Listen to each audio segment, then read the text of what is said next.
What's up? Oh, what the hell happened here? This was supposed to be there's supposed to be an opener that played right now. Hold on a second. This is not right.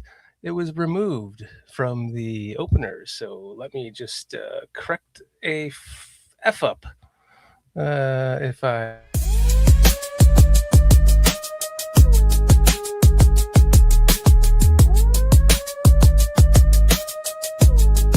Yeah. You down with BCP? You down with BCP? The following content is intended for a mature audience, only viewer discretion is strongly advised.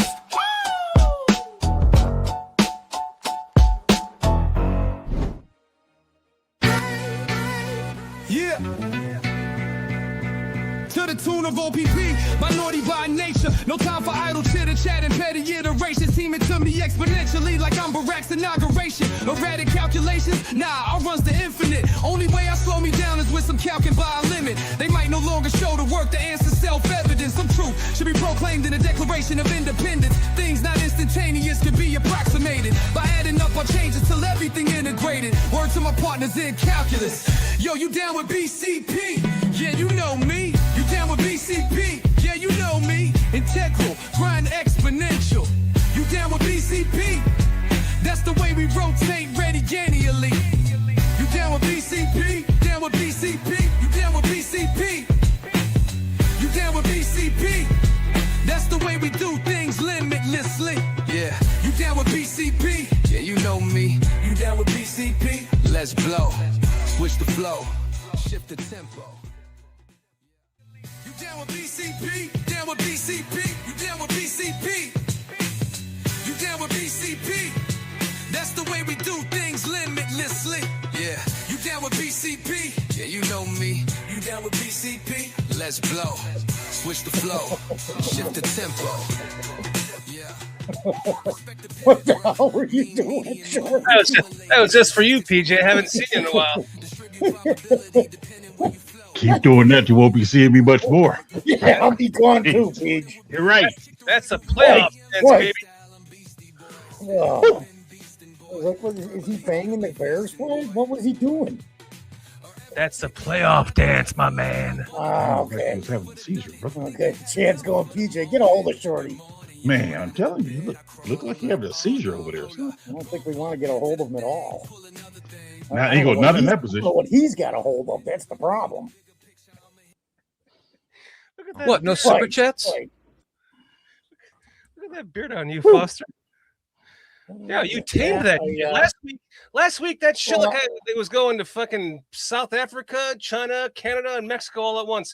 And right now it looks really. Oh, you got it. You got the comb going too. Yeah. So well, wait a minute. I Wait a minute. conditioned, I got a I question. conditioned it last night. Otherwise, it would still be the scraggly rag that it was last week, So whether I when combed you- it or not. when are you supposed to cut it off? After the Super Bowl. No, I could do it anytime, Peach, because he doesn't understand the concept. When we said at the beginning of the season, playoff beard. Right. So it's immediately after the Bears made the playoffs, I trimmed my mustache, and then we Shorty blamed me for losing to the 49ers. It's all my fault because I cut this. Yes, because I trimmed mine before the Ravens game, and we lost to the Ravens. So I mean, it's fate, man. Just don't touch it. Don't touch it. Look at that thing. It's beautiful.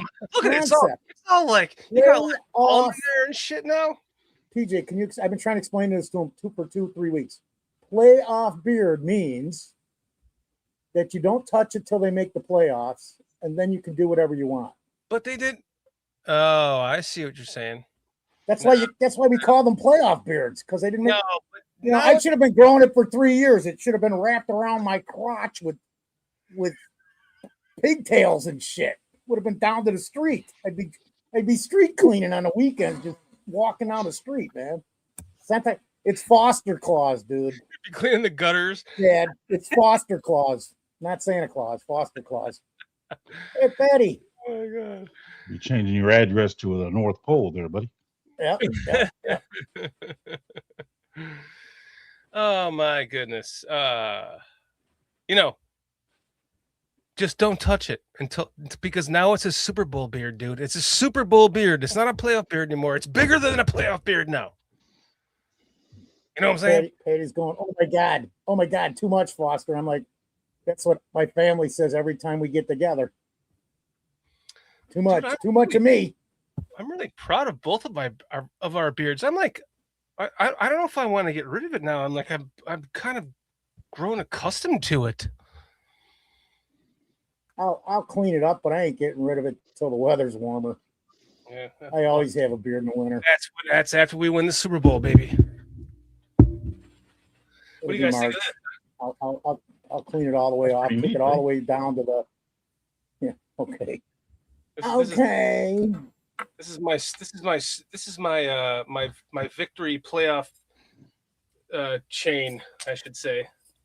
Oh, can't take it off till they fucking win the Super Bowl. 6 minutes in, and I said the F word. Yeah, too late. I'm gonna Donnie Burr. Donnie Burr. Donnie Burr, go bald, shave. I will in like March. Excuse me. Donnie Burr. Unless the ladies prefer nothing. We got Donnie Burr. I've seen Donald Burr. It's the same picture. It's like, yeah, come on, dude. I know Don Burr's black. I've seen Don Burr before. You're not really Don Burr. We got the Packer man back, Ken James. What is up, gentlemen? PJ, I haven't seen you in like 6.5 years. It seems like that. It's great to see you again tonight. How you doing, man? Yeah, I haven't seen you since last year, buddy. How you been? No kidding. It's been like a year. Well, Yeah. I won't be able to stay for the whole show tonight, so. Oh, of course you won't. No, you got better things to do now, don't you? Huh? I wouldn't say that. I guess Shorty Scottish Bear blamed me too, because he said, no, Foster, it was me who blamed you. Your beard should be long enough to reach Scotland by now.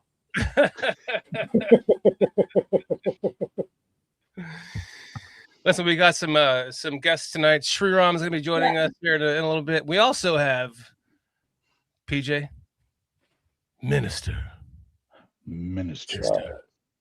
Charles Johnson coming on to show off his new teeth that this community pay half of.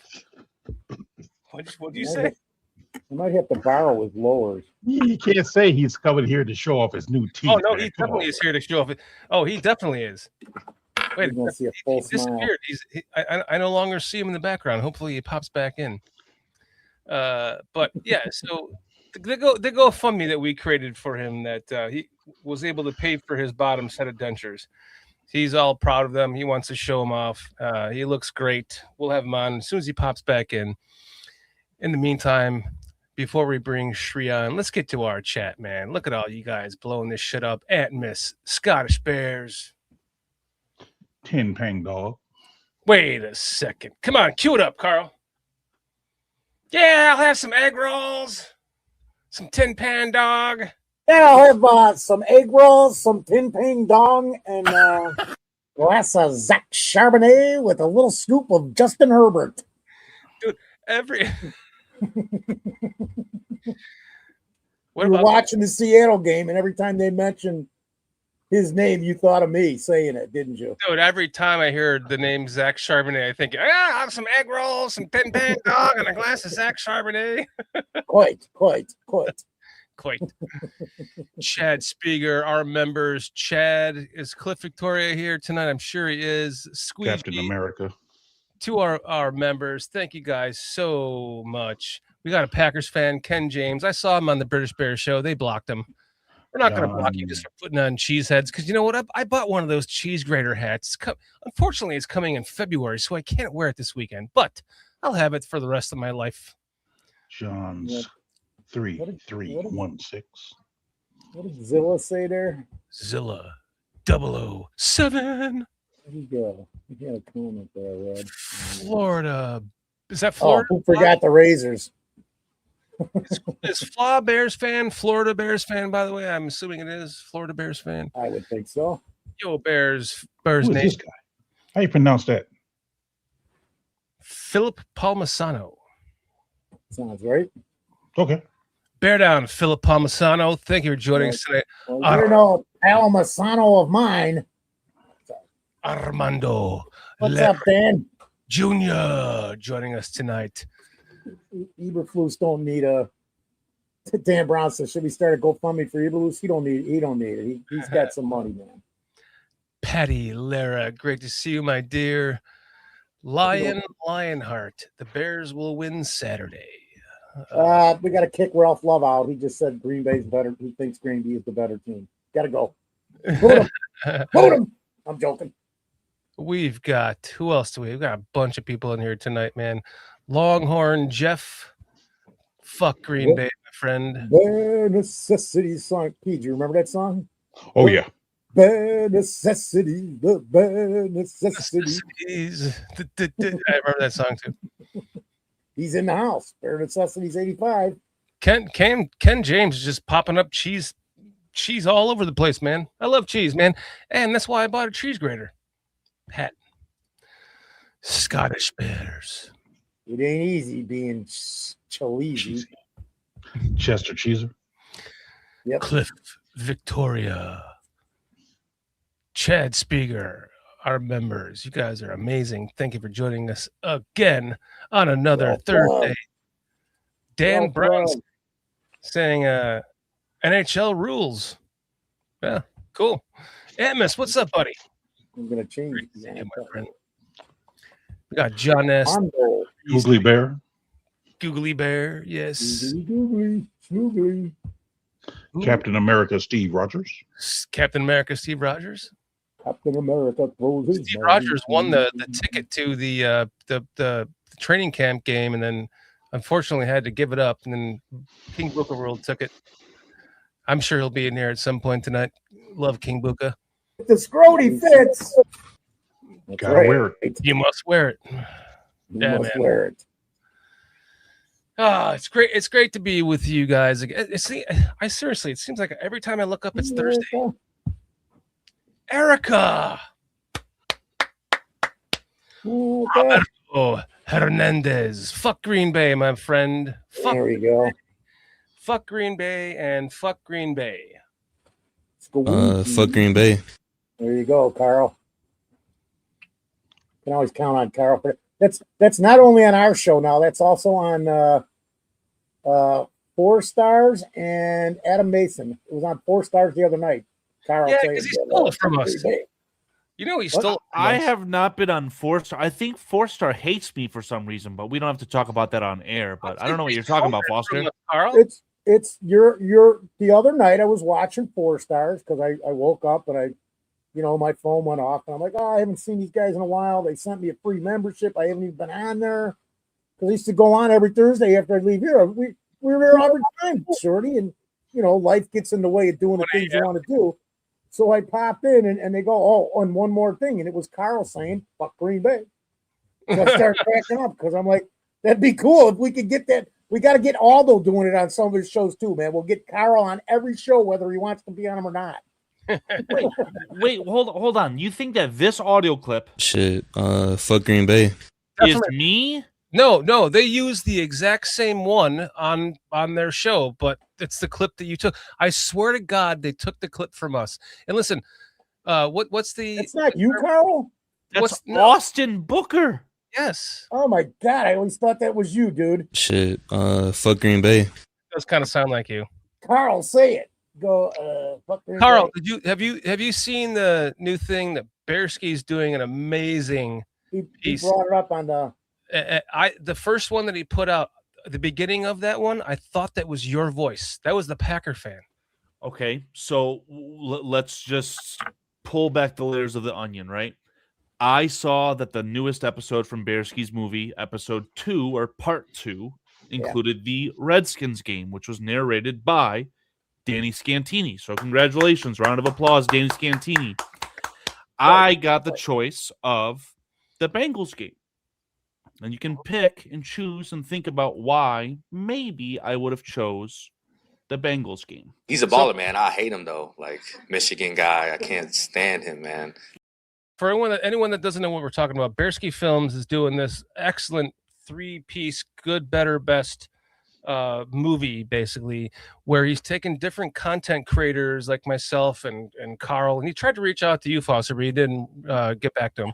I'm going to Dan Aguirre, other people like that, and they're narrating a game that he like wrote a script to, and he's taking the narration and overlaying it into like multi videos that extend, multiple games during like part of like basically the quarter of the the 3/4 of the season worth of games.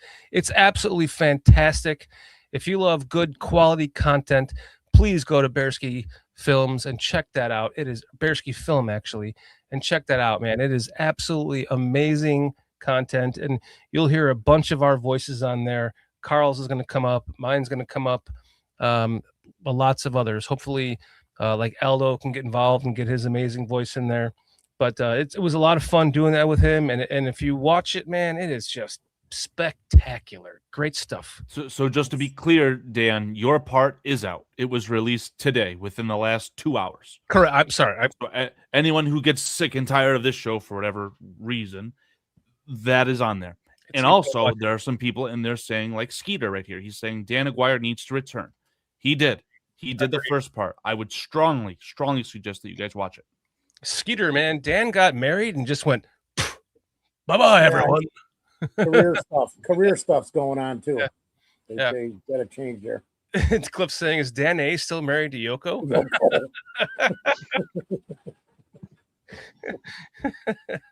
Carl, by the way, Carl, I wasn't the only one. Patty Lara said she thought that was you too the whole time. Because you guys, that sounded like sounds like you to me. It does now that you mention it. Yeah. It does. Fuck Green Bay. Okay. How about this? Wait, how about you say it? Try it. Bears Country Podcast is at 11 total members. If we end the stream at 20 total members, I'll record a video for members only of me doing the belt to ass celebration. Wait, but I want to hear you say, fuck Green Bay. Do your best job. Members only. Nice. Good stuff. Which none of you guys showed up for, by the way. You guys, are we doing a members only tonight? I'm like, yeah, I'll be there. Hold on, buddy. I'm pretty sure us three did do a 20-minute members only content. Oh, you're right. You're right. I was in the wrong studio. Major technical difficulties. I had major technical difficulties. I apologize. All right, man. We got Shri hanging out in the background. I'm sure he's like ready to go to bed right now. You want to bring him on? What's up, Shri? How you doing tonight, my man? It's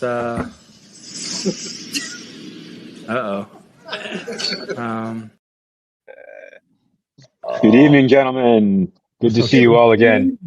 Good to see you, Sharon. And PJ, I've missed you, man. The other gentlemen here are getting sick and tired of my questions, and without you joining us, I'm sitting like it's doubly difficult to act like I know what the hell I'm talking about without you nodding your head and saying, "Oh yeah, that makes sense." Whenever I say stupid things, so it's good to see your face, man. Good to see you, my man. How you doing, Shri? Good, man. How are you? How are you feeling? Are you all 100% now, or how's everything going? Yeah, for anyone that doesn't really know what happened, I suffered a pretty severe concussion the Saturday after Christmas, and broke my glasses and all that kind of stuff. Like I went hard. I went face first into my concrete. Long story, but that's the gist of it. And it took me about a week to recover. I'm doing a lot better. So thank you for asking. Wonderful, sir. Wonderful. I drove all the way down there to push him, and it didn't even affect him. He's still the same. Foster, how can you not just keep playing with your beard? The whole time I just want to play with my beard. Like, how are you not doing it? You're just like, you're a seasoned 765-year-old professional with that beard. I've been carrying one for centuries. Every winter, man. Thanks, Tin Pang. I appreciate it, man. You shorted Tin him Pan out 4,000 years. Yeah. Cueto Total Recall. I'm sorry, Mr. Shorty, that happened. Thank you, man. I appreciate it. I had, just to summarize, I had some tree work done. There was a bunch of tree limbs. I had my hands full. I was walking downhill. I tripped over a stump. I went like face first into my concrete, dropped the tree limbs, and hit myself right here on the concrete, broke my glasses. These are new glasses. I have to get new ones. And actually there's look, I could put there's no glasses in them. I just put them on just to keep there's no glass in it. Look at that. I can just scratch my eye like this. Anyway, I went face first down in the concrete, laid there for like an hour, like, oh, holy shit, what happened? And spent the next 3 days in bed in the dark with one of those eye masks on. So it was just dark, and just tried to like not use my brain at all. And it was dude, I can't, I'll tell you this much. I can't even imagine what it's like being an NFL player and getting your noggin schnocked and getting a concussion and then thinking you can play the next week. Like, I sat there thinking, if I was an NFL player, I would quit my job after this. Like, I wouldn't be able to play next. I couldn't even consider playing in 2 weeks with the way I felt. So, I mean, it's serious, man. These guys that are don't for anyone that doesn't thinks, oh, it's just a concussion. No, it's not. It's bigger than that, man. And however much time anyone needs to take time from a concussion, it's a big deal, man. And do it, please. Any one of you NFL players. Holy shit, Hair Bear. He says, with Holy Shorty's beard, I almost thought I was seeing double Foster's, whatever he needs to put a bow on. So Hair Bear, you haven't been here in a while, bro. These are our playoff beards, bro. Foster and I shaved our faces before game 1, and we said, we're not going to shave the shit until we make the playoffs. And then we made the playoffs. But now, this is a Super Bowl beard, my friend. This is a Super Bowl beard. And as soon as they lose a game, it's coming. Well, actually, like I said, I'm kind of growing. It's kind of like becoming like a little pet. It's like, I like stroking my little pet. You should try it, PJ. No. Come on, next year. Do the playoff beard with us. Come on, you can do it. No, you can do it. No, you can do it. No. How about you, Shri? You want to do a playoff beard with us next year? I've grown a beard once in my entire life, and that was because I got paid to do it, and never again. I look like. What about if I pay you to do it? $50 you pay me in. If you pay me in friendship, we'll talk, man. We'll talk. Right. Fair enough. We'll see if push comes to shove, and that would legitimately have a chance of turning the tide. I might. It did. Look what happened. We made the playoffs. It worked. But worked. What does your wife think? Does she like it, or? We don't make up much very much anymore.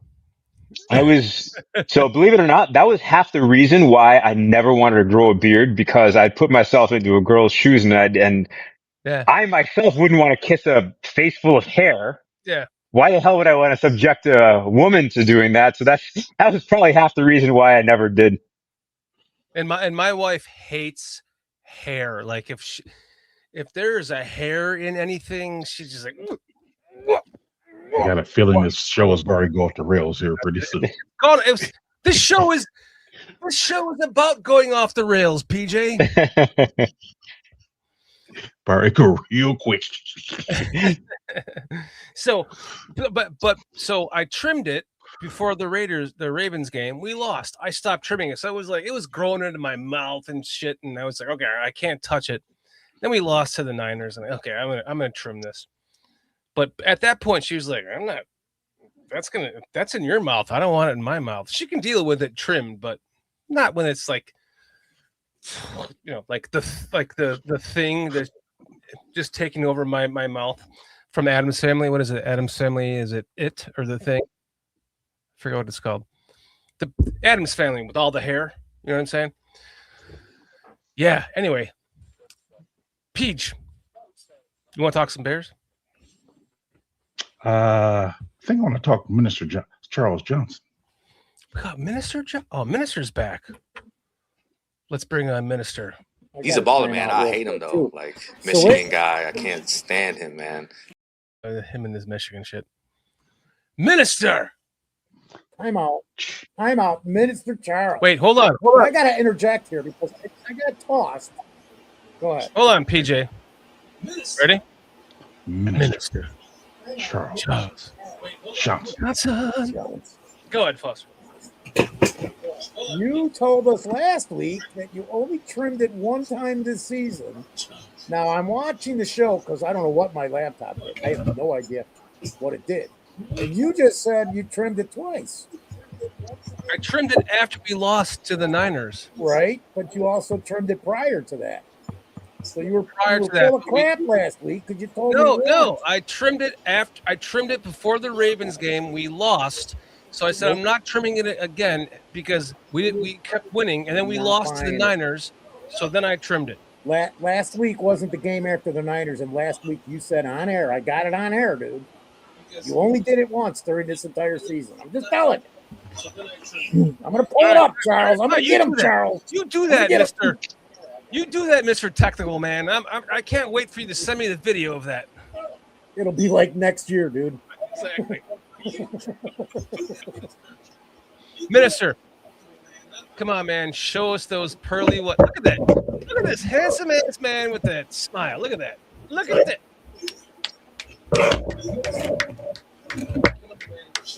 That's the BCP smile. He's got to go. That's the BCP smile. You are correct. Listen, for anyone that does not know, we started a GoFundMe for him to get the bottom set of his dentures, and for everyone that donated to it, Cliff Victoria, everyone, you know who you are, man. Thank you guys for making that happen for Mr. Minister Charles Johnson. It's great to see you with that beautiful smile again, my friend. And here's the thing. You can see the top because my mouth is big, but here are the bottoms. I might have to borrow those, dude. Yeah, would you loan those out to Foster? That's Man, the only reason I donated money, Charles, because I'm gonna have to borrow them, dude. Look, as long as he doesn't give them back while they're still attached to her. Because you know it's going to be a Wisconsin woman. I'll clean out in between the teeth too when I'm done. We'll floss them for you.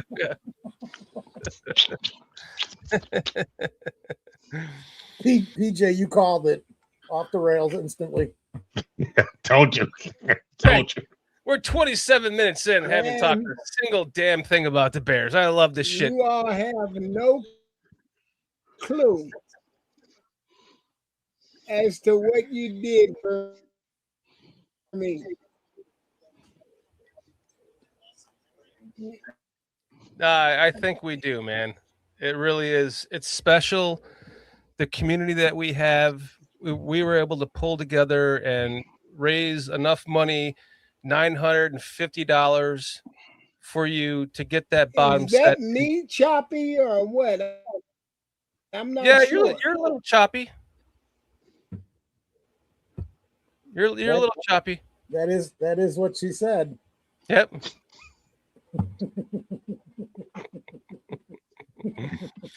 But 26 hours later, we raised the money for that bottom set of your dentures, Minister.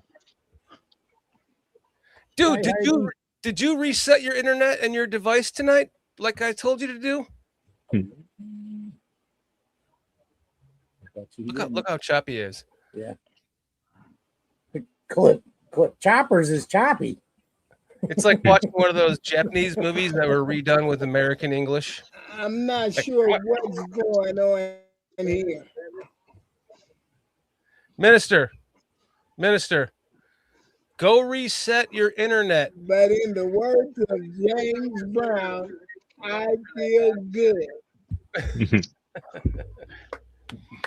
Minister, go reset. Most important thing, my brother. Most important. Go reset your internet and come back. I did. You did? I'm going to call you, Paulie, later after this is over. I actually ended up resetting it twice because my internet Then they went down. Well, that sucks because you are very choppy. Reset the internet and your laptop or your computer. Restart your computer. Go unplug the internet and then restart the computer. He's gone. What's up, Lester Cock and stuff? What's up, Lester Cock and stuff? I love some of these names. I love this show. Heidi's in here too. What's up, Heidi? Heidi, Hair Bear. Hair Bear's line was Hair Bear's first line was good to see things haven't changed here. Quite. Look, Heidi, look at the playoff beards worked. They worked. Finally, we did it together, Foster. My bad. Finally, I coincided with you, and we made it. We made it happen, Foster. You know what, Shree, PJ? If he would have done that 3 years ago, we might have made the playoffs. Then. But then we should be sitting here with that. The prior 3 seasons are all your fault. Get off the show. Take them out. Take them out, Carl. So if we extend that even further, what you're trying to say is in 2020, had PJ and I not shaved then, Nick Foles would have led us to a Super Bowl. That's basically what you're saying. Well, no, I didn't say that. Because you guys didn't agree. He agreed for 2 years to do this with me and then kind of just forgot all about it. Wow. Yeah, Foster, I'll grow a beard with you. And then one day, like in November, he's going, yeah, that beard's looking pretty good, Foster. And I'm like, yeah, you should have one too by now. He's like, oh, wait, was I supposed to grow a beard with you? And I'm like, you think? We made a deal, but no. Oh, my gosh. Well, I am, Foster, looking forward to seeing you clean shaven at some time in the near future. Oh, no, I'm not. I like that. What? I'll have the horseshoe back in March. PJ, these guys know. Oh. So when I do get rid of this, because like you said, Shree, you got to sculpt it into flavorful things, and I'm gonna do a little bit of. I'll come back one show with like some weird, like a handlebar mustache, and I was doing that earlier today. I was doing this, Foster. Wow. Well, I tell you what, if I see you in 2 months both looking like Rick Rude, I will give you a standing ovation. I love how Foster's like doing this now. So, you want to talk about some Bears? Anybody need any hair? It's all on the floor now. Should we talk some Bears now? Foster, you got to do this. You got to pull it up too. Kind of give it that upward sculpt. All right, Foster, you just talked yourself into something. You know about locks of love, so I'm pretty sure these beers by that time could be put to good use still and reused. It's stuck. My comb's stuck. Hey, Romy's saying that you should grow a beard for the channel too, man.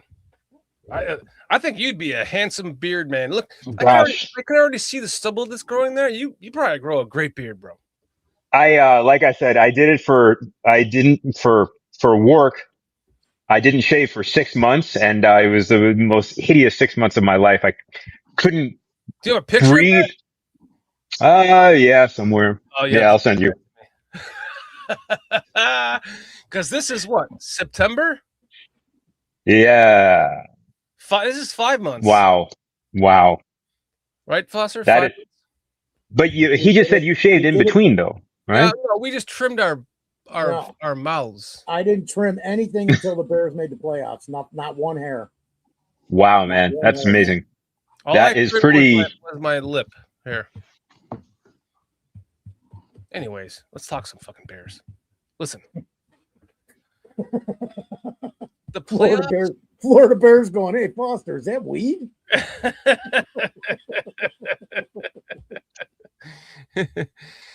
Tin Pan says, any ideas why the team that seems so flat in the first half of the Lions, I thought for sure they would be fired. No shit. Fired up to beat that team. No shit, Tin Pan. Like, absolutely, man. I thought the same thing. They just came out flat. The defense just zing, zing, zing down the field like the Niners game. It got me really worried for the playoffs, man. Like, the hated Packers. This is a true rubber match, man. 1-1 on the season. Caleb Williams is 1-1 at home and 1-1 in Green Bay. It's a true rubber match game. And now we go into Soldier Field, and I'm a little bit worried about the defense, guys.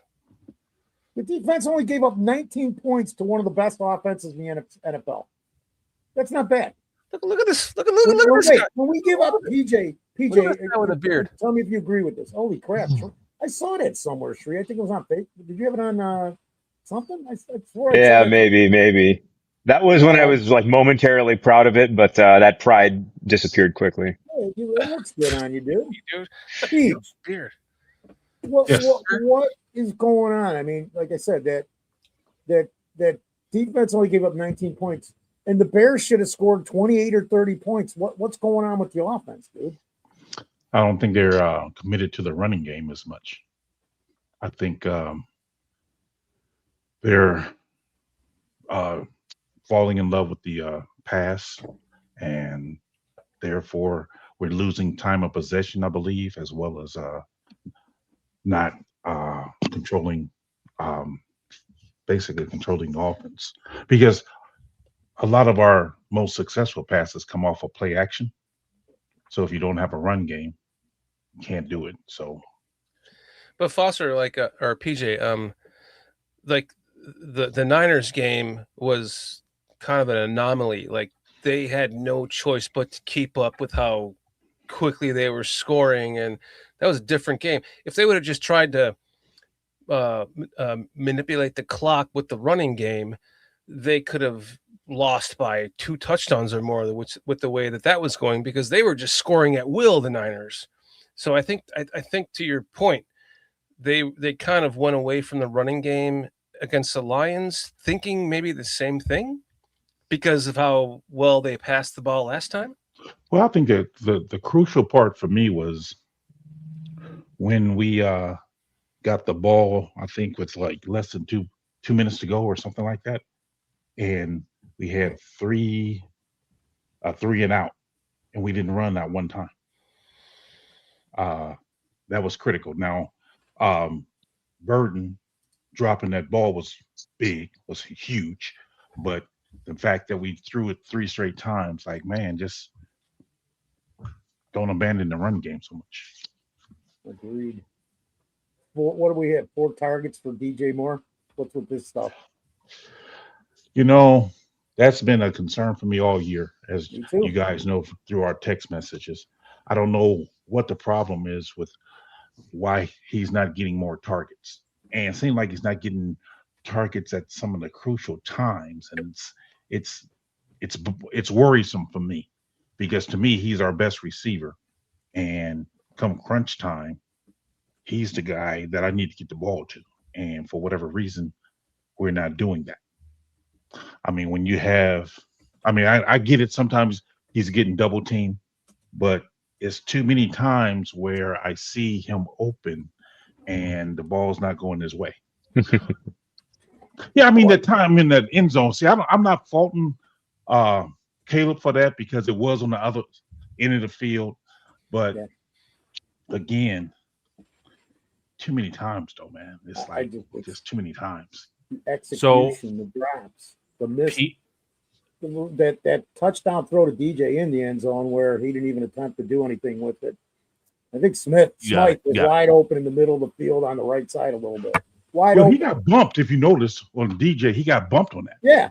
The guy bumped him, so threw him, kind of threw him off. Put your arm up at least, though, and don't let the guy catch it. I'm just saying. Well, I mean, if you notice, he got knocked off his route.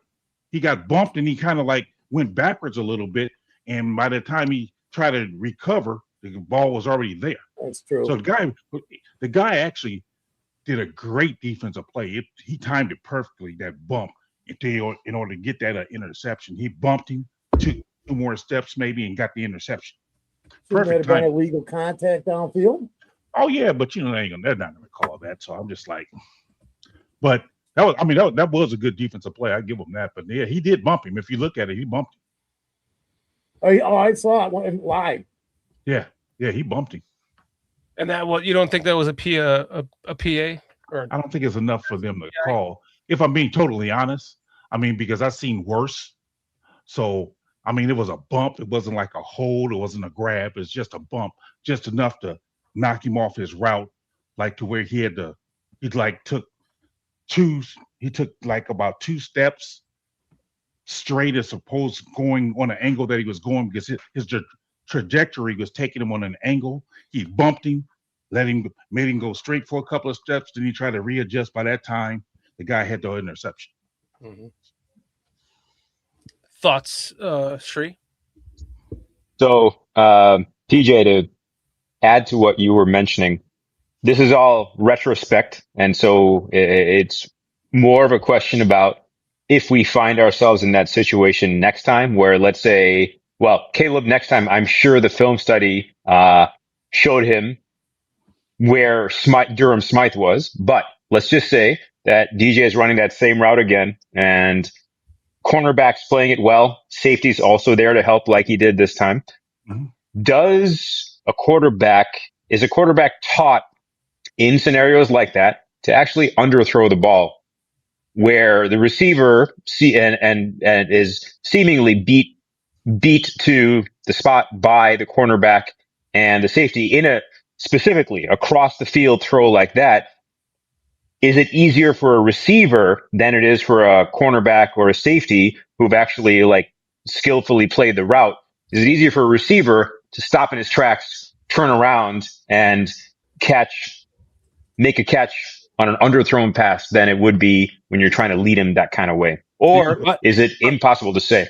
If I could interject real quick, because I think I have the right answer. You're probably taught to underthrow the pass if you see the back of the cornerback's head, right? Because that pass interference call is going to get called every single time. The problem is that I don't think that cornerback was truly turned around like that. Plus, you had a safety over the top. So I think it was more so what PJ and Foster were saying. DJ Moore got bumped off the route, and the defender, in my opinion, just made a good play. But I'll let you guys discuss. If you look at that play overall, I mean, if you want to go break it down for real, DJ cutting up the field. I mean, it was a beautiful design play because he started in motion. He started up the field, not from the outside, but he came from the inside. And the safety was running to the right side of the field. And then I thought, if I'm going to be ultra critical, I thought DJ cut or turned too quick because by turning too quick, the safety then was able to turn back around like that Ed Reed did on that one famous play that they talk about with Bill Belichick against Peyton Manning. But anyway, he turned, and therefore it was a safety that bumped DJ and was able to make the interception. The cornerback from the left side came underneath. So if you would have underthrew the pass, he possibly could have intercepted. So if you would have made it short. So that's what I'm saying. I mean, it was just a great defensive play. I mean, because it was enough of a bump to knock you off your route, but not enough of a bump to where they're going to call pass interference. So let me ask you, as a coach, would you instruct even your transcendental talented quarterback to not make that throw across the field 9 times out of 10? I would probably design something to keep the safety eyes on the right side of the field as opposed to trying to follow DJ, because I need something to occupy his eyes, being the safety on the right side, in order to get DJ open on the left side. I see. Agreed, man. Scheme that a little differently so you can execute it better. I love what Steve Rogers is saying here. Am I the only one that's so happy that we were talking about who our best wide receiver one is? DJ Rome, Burden, Loveland, and the Packers have nothing but wide receiver 2 and wide receiver 3s. Fuck Green Bay. Thank you, Good. Steve. I've been freaking out all year because we're stacked. We're stacked. Watson is a problem, though. Yeah, I know. Minister, we're stacked at wide receiver, man. Minister, what do you think about that play to DJ Moore where it was intercepted? I think that the coverage, the safety read it perfectly. And I think that because DJ's route was disrupted from the beginning, the onset, That just threw off the timing and everything. So he didn't even have the option to deviate from the way the play was designed to run, should he have needed to. Because as the receiver, he's also reading where the safety and the corner are going. But him being bumped and knocked off his route totally took those options away. I love it, man. But I also think that it was great learning material. I think it was great learning material, and it's something that's going to benefit the Bears. How do you feel about going into this week against Green Bay for the third time this season, Minister? I think that we're going to see something that's going to totally surprise us. I think when you look, I think we're going to see Tyson Bagent actually in a few plays. I think there's going to be something extra special for Braxton on an install designed for him to do, even if it's just the blocking. Braxton is going to have something that's designed and charted up for him to be very instrumental. People are going to remember Braxton after this game. Braxton Jones? Oh, Interesting. Yeah. Huh. Wow. Oh, yeah. When you think about how Ben Johnson operates, Braxton wasn't brought up just to cover space, just as a depth piece. If Ben Johnson has him on the 53, if it's just one play, there's something that's going to be designed to where he has an impact on the game. I don't know. I'm in shock. I could see that as like a fake injury. Oh, we got to take him out for a minute. Oh, we're going to put in Braxton Jones right now. And then it's like a 15-yard touchdown pass. I was thinking originally that would become Darnell Wright, like based on the training camp film when you saw, them throwing passes to the all different kinds of players, and Darnell Wright caught that one-hander like he was, what's his name from the Giants, the LSU wide receiver, can't remember his name right now, but like beautiful one-handed catch. It's like, dude, when are we going to see something from Darnell Wright this season, kind of catching passes or whatever like Sewell did for him in the past? But you might be onto something there, my friend. Well, if you guys don't mind, I think if you look at Braxton Jones' strengths, he's a good run blocker. Yeah. He is not a good pass blocker. So if there's going to be a special play for him, it got to be in the run blocking scheme. Or it suggests to me that Ozzie may still have a problem with his leg, and therefore Theo Benedict, yeah. Benedict, he's not a good strong run blocker. So that's why Braxton may play a role in that as far as run blocking.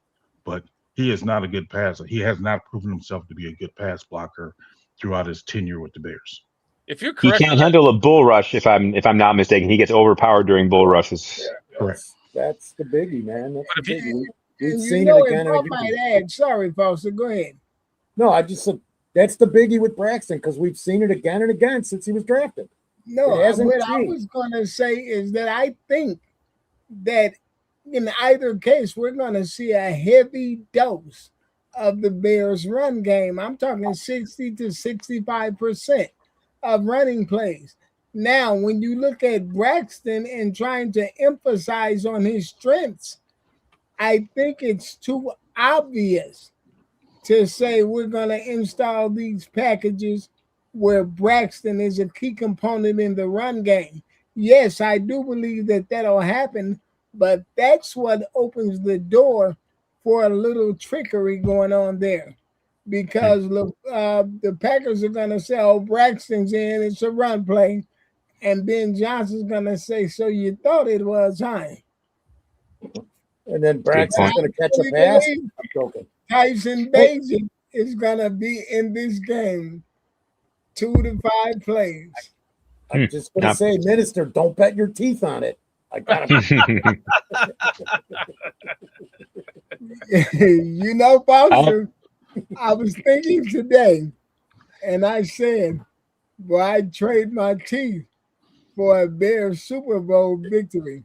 Then I thought, no, I wouldn't. Dude, you know what? Trade them. I will replace them if you do that. We'll just start another GoFundMe. We'll just get you another set, man. It may mess you up for a while, but it'll be worth it in the long run to see that trophy in Chicago again. Well, we'd have to go implants then. I have a question for all of you regarding the last game, specifically our rushing offense. I know they mentioned over the week that it seemed to be a combination of blocks not holding, plus our two backs not seeing and hitting lanes with the same tenacity that they did. Do you think that is all majorly due to Ozzy not playing and a cohesion that was maybe sorely missing? That even though Theo did a good job when he was here 6 weeks ago, 6 weeks of basically knowing what your brother next to you is going to do without having to talk about it and remind each other before every play or in the huddle and just going and doing it. Do you think that led to some disconnect where we saw how things turned out? Especially we did it. We were able to establish the run for a little bit the first half, but I didn't see real strategic commitment to it after that. Basically, maybe in the middle of the second quarter is when we just stopped almost. And I wonder if that was a good part of the reason that Ozzy being gone was really, really understated, we can say. I can throw this in real quick. I'll be quick with it. That definitely, I believe that changed some of the game not having him there. But I also think Detroit did a hell of a job with their schemes and the way they attacked this Bears offense. And then the Bears didn't help them with the drop passes, the inaccurate throws. It's like what PJ and I talked about for 3 years, man. Interior offensive line. Well, we've been talking about the same thing every week, where it's execution, drop balls. So the execution of everything is so critical. When you're running an offense like this, with all the scheming and the way with their zone schemes inside and outside the run game, it's so critical to execute properly. And if you have lapses in execution, you're going to see what we've been seeing for a couple weeks, man. PJ, what do you attribute a sudden swath of drops over like a drive or two by various different receivers? Does lack of focus permeate through the 11 guys that are on the field for a set of plays where, I don't know if you noticed, but it wasn't one drop by one receiver in the fourth quarter and then the only other drop was somebody else in the second quarter. They all happened pretty close to each other. I don't know if you noticed that. Well, I mean, if you look at Caleb's percentage or catch percentage or completion percentage, it's only 58%, something like that. Right. So guys have been having trouble catching his balls pretty much all year. Pause.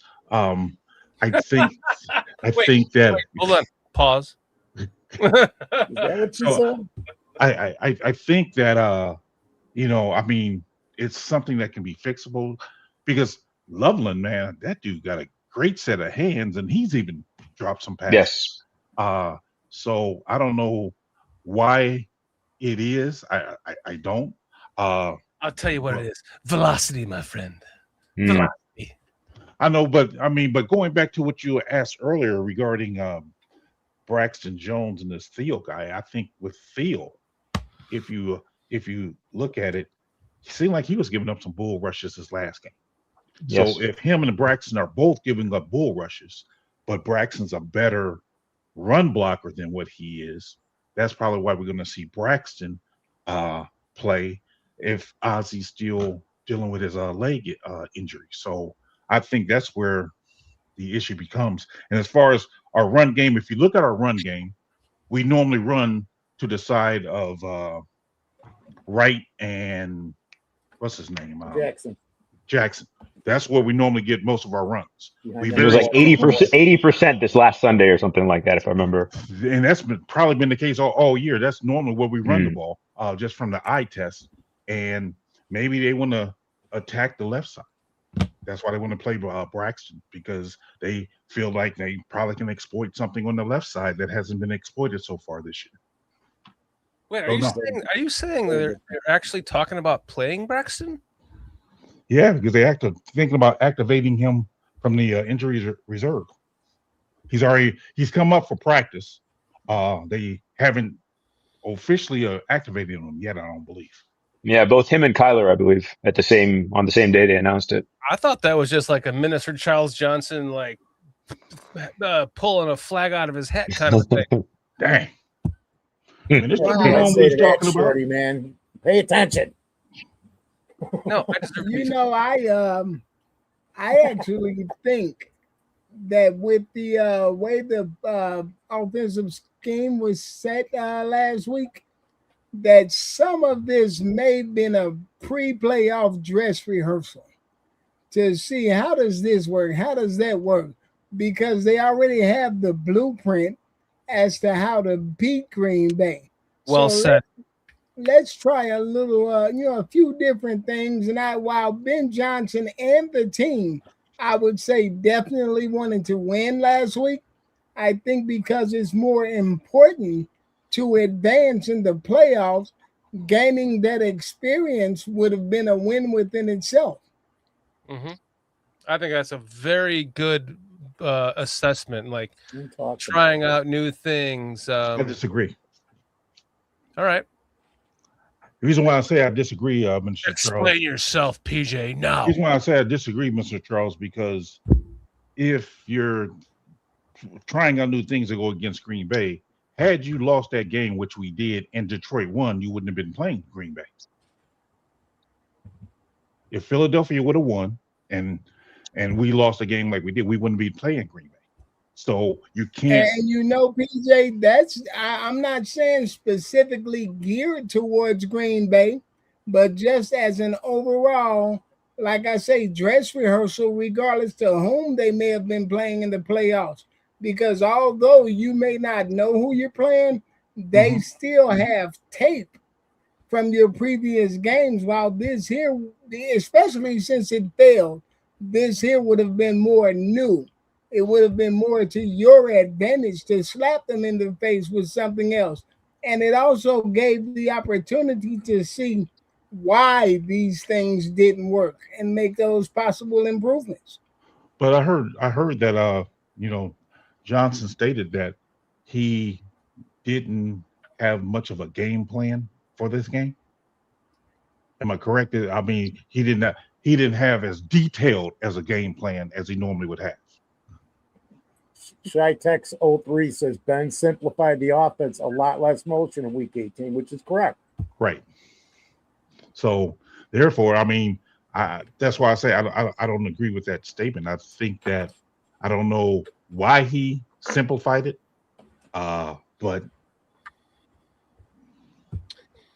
could it be because he wasn't worried about becoming the third seed? Like, but you have to be. Was there any possible restriction or hesitance about playing Green Bay again? Well, my thing is this, though. I mean, if they lose it, then they're playing the Rams or the Niners or whatever the hell. Or that's what I'm saying. I mean, so you're telling me that I would rather play the 49ers or risk playing the 49ers as opposed to the Packers when the 49ers without Kittle, without Trent Williams, just beat me, and we played our best offensive game all year, and we still couldn't stop them. So I wouldn't risk that. Because in that case, you would be going back to the Niners, right? Yeah, well, they'd be coming to us, but that's what I'm saying. I mean, I wouldn't risk that. I mean, if we were the third, it could have been the Rams, though. I thought coming here. No, the Rams are the number 5 because Rams has a better record than San Francisco. I don't know. Okay, so 5's playing 4. It was an odd loss, though. I'll say that much. One more thing I wanted to ask all of you, I guess starting with PJ, if you put yourself in Ben Johnson's shoes on that on our last drive where, as we said, we threw 3 straight passes. The one that actually helped was that the thing out in the flat to I think it was Kyle Monangai, and he got like 15 yards on a 3rd and 20. Yeah. Do you think that if it was a different game with different stakes, that Coach Johnson would have gone for it on 4th and 5 at our 31, knowing what he had seen our defense do or not do for the prior 58 minutes, where couldn't get any push up the middle. Goff, just like Purdy before him, was able to surgically attack the middle of the field. Do you think he would have gone for it in a different scenario, different stakes? Honestly, I was surprised that he didn't go for it then. Me too. I really thought he was. I really thought he was, given the way our defense was playing. I'm like, yeah, we might want to go ahead and go for it, because if they get the ball again, they might go ahead and score. So I was surprised. So to answer your question, yeah, I'm just shocked that he didn't do it then. So given a different type scenario, yeah, I would think he would go for it. Foster and Minister, what do you put yourself in Coach Johnson's shoes? What would you have done that game? In that game, that particular play, I would not have gone for it, because he's already set the standard. They know, oh, he'll go for it, this and that. It's more to your advantage to go ahead and punt it and get better field position, because defenses have already practiced, your different methods, your different play calling, going for it on 4th and short. And for Ben Johnson, 4th and 5, he is short. Yeah, I'm conservative, man. I'm the guy out there going, kick the damn field goal, because I notice about 80 times where they don't kick the field goal and they don't get the first down, they lose. Detroit. Look at Detroit a few years ago. If they would have attempted all 3 of those field goals in San Francisco and made them, they were in the Super Bowl. That's right. They were in the Super Bowl. All they had to do true. was attempt them and make them. So I'm conservative. I'm punting. I'm not going for it. There's an occasional time here and there. Shytex 3's got some good comments too, because it was 4th and 5 and you're on the wrong side of the 50-yard line. I'm punting. My defense is not giving up big points. They're giving up mostly field goals. So I'm gonna stand by the defense and go, okay, guys, get us the ball back. We'll get them on the next one. But you're less than 2 minutes to go, though. Yeah, I forgot about that. And Goff, we had not shown for 58 minutes that we could actually. We had not shown that for the 58 minutes that we could consistently keep Goff away from our side of the field with any ease. It was because they only needed a field goal, and they had quite a few field goals. There was nothing in evidence of that game that showed me that we could actually keep them on their side of the 50-yard line, even with a punt that pinned them deep, which it didn't, unfortunately. I didn't have the confidence in the defensive line. If I'm putting myself in Ben Johnson's shoes, as much as I love Dennis Allen and he's my compadre and we're in this together, I don't know if I would have put it in his hands, considering how our line performed. Funny enough, we actually got more pressure on Goff in that first half than we did prior weeks against anybody else, but I didn't see consistency when it counted. And wasn't CJ already hurt by then? Yes. I believe so. Yes. That's what I'm saying. So we're punting the ball to him, relying on our defense with less than 2 minutes to go, and our nickelback is out. I think I would have went for it. And Jalen isn't 100% healthy, which they are clearly happily admitting now, basically. You could have just been handing them the 3 points. I mean, there was a point in that game where we went for it and failed, and I don't remember when, and I'm going, if we would have took that field goal, we would have won that game. Now, I agree with that. I think we're looking at if we make the field goal. If you look at our first half, yeah, go for. I mean, go ahead and kick the field goal. But now our offense started getting some rhythm right there. We just had 2 2-point conversions and 2 touchdowns. So now we got a little bit of rhythm going. Okay, yes, less than 2 minutes to go. I'm not relying on my defense because they've been, we hold up in the red zone, but they can kick field goals on us, and that's all they need to win. Yeah, I think I would try to risk it, but I mean, I see why you would not want to go for it, being that deep in our own territory. But given the fact that the way the game was going, I probably would have. The other part that I won't discount what Minister alludes to is that Ben Johnson put on tape that there is a chance that he will play it conservatively. And so opposing teams in the playoffs will have to now consider it when all they had from their previous history of him here and him with the Lions is they go for it on fourth and anything from anywhere on the field. So now he has shown that he is not necessarily going to do that. And then in the playoffs, when it counts, they might guess wrong because they see this on tape. So that because he is as intelligent as he is, I wouldn't put it past him to have done that. But what benefit is? None in the short term. None in the short term. Is there a benefit to show that you can be conservative? Is there a benefit? I don't see the benefit. I think that this is evidence of the potential fallout of the Bears winning the way that they have without unsubstantiated merit. Sometimes you can be overconfident based on repeated results and expectations from what you have seen. So punting the ball and saying we have less than 2 minutes and trusting the defense, the Bears have won a lot of games that way. Not exactly, but you understand what I'm saying. Not this year. I'm lost here because now I think Shorty's bailing on us, and either that or he changed his name, shaved his beard, and looks really different. Is he grooming you, Shree? Is he leaving us? Oh man. Whenever I used to, whenever up until recent years, I never had felt funny hearing the word grooming, and now we hear it under all this horrible, god awful context. Yes, my skin crawls when I hear the word grooming. That's exactly why I said it. That's exactly why I used that word.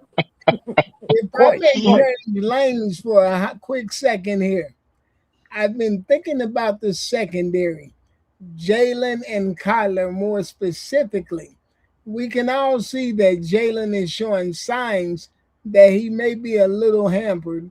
Then with Kyler, being out for a while, as Jalen had been out for a while as well, how do you think that affects the cohesiveness of the defensive unit? It's kind of, I want to say I'm a little scared. I'm a little afraid because of that. Because you change those two pieces and throw something else out there. And I've been hard on Nashawn, but Nashawn has shown that he works and plays well with others and gets positive results.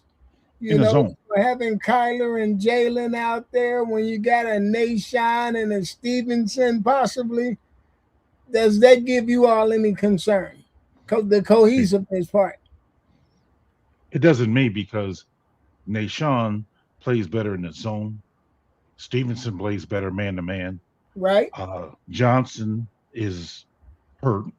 Kyler hurt. CJ. He's better zone, I think. However, he's better at tackling and not so much coverage. And with Byard and Brisker, I think they're playing admirably. And Tyreek Doghouse, don't forget. Well, he's in the doghouse. I mean, for whatever reason, but yeah, he's a good man-to-man guy. And what teams are learning or showing is you have somebody go across that middle when Bears playing man-to-man, and the cornerback cannot keep up with them, and they get a completion. Yeah, sorry to interject. It's Oh, you good. comical. If you listen to Tom Thayer on Bears Weekly talk about before this game even occurred, he's like, man, why did the Bears give up 50 points in week 2 to the Lions? Well, it's because of all these crossing routes. What did Green Bay do against CJ Gardner-Johnson in Green Bay, round 1 where the Bears lost? Christian Watson, ran that crossing route and just totally destroyed him. What did Jameson Williams do to Minister Charles Johnson's point? Poor Jalen Johnson, right? Is that groin truly healthy? Well, let's just send Jameson Williams on a crossing route across the formation. Oh my God, he's ass naked. So if you're not prepared for crossing routes against Green Bay in round 3 here, Dennis Allen, I don't care how good you are. I don't care how attached you are to Dennis Allen because he's not going to get a head coaching job, whatever the case is. We can put you under the fire. Like, you know what's coming. Can you stop it? Goodbye. And crossers and drags are possibly the 2 hardest concepts to defend in football. You in man-to-man. Right? Well, sometimes you can get them in zone if you're running like a double slant or a double drag across. You can disrupt the coverage that way as well. Right. Now, let me hang you up. Let me run this by you guys because chat's like going crazy. Cliff Victoria's getting feral. He's asking me to put up a chat poll on how many sacks Kyler Gordon is going to get. Keep in mind, Kyler Gordon hasn't even officially been elevated. If you don't have the horses to cover in man-to-man, just pull up Brian Flores. Have your safeties go back. Put your cornerbacks a little bit deeper, 10 yards back. You got 4 in coverage and zone. Send them all. Fuck if I care.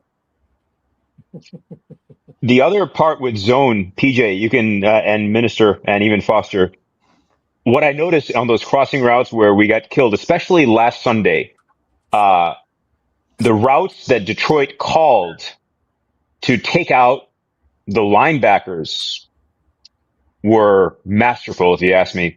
If I watched the replays, I would see, right as either Williams or St. Brown would catch the slant or the crosser or whatever it is, Tremaine would be actually there in the vicinity.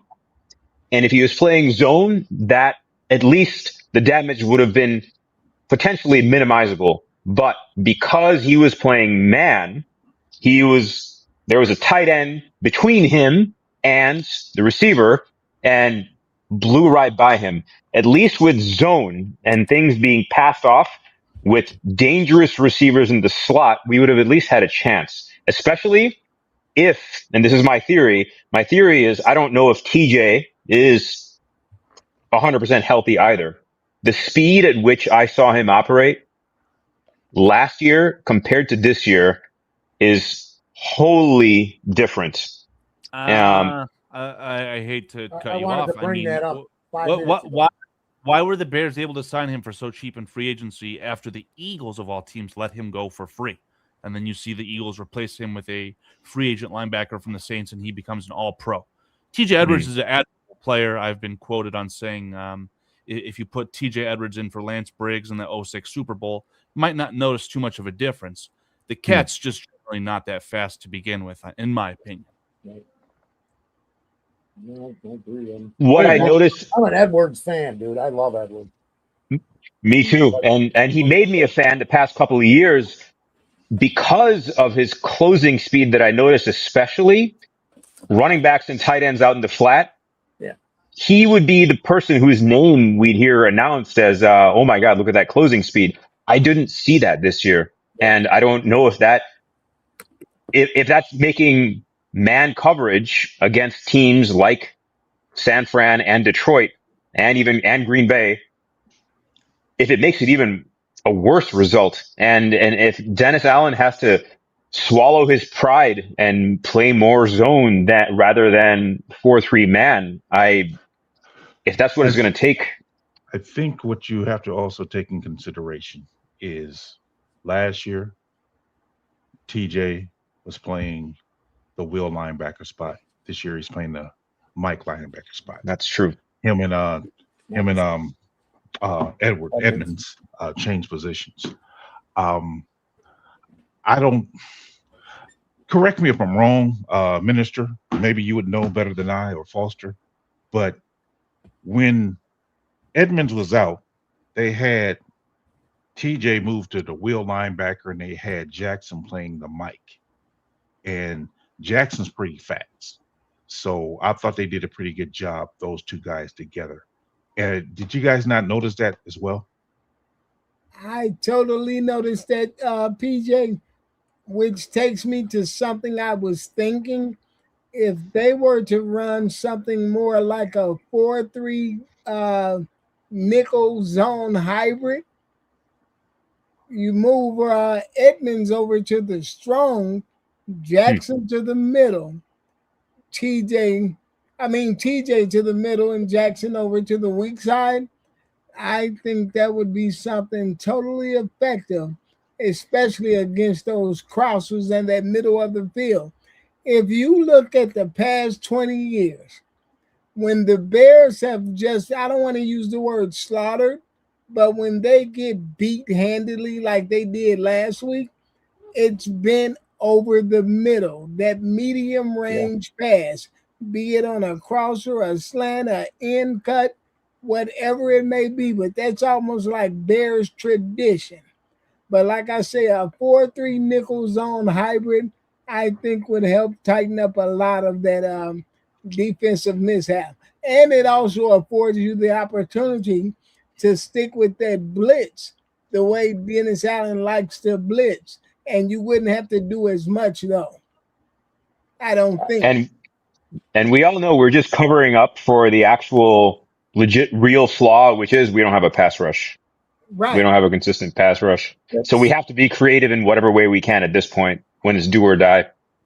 I literally thought to myself, I said, man, I wonder what they would look right now if they had kept Sanborn and he was playing the middle, the Mike, when Edmonds went down and Edwards went back to the will. And then I'm going, you know what, Peach, it's what we always talk about.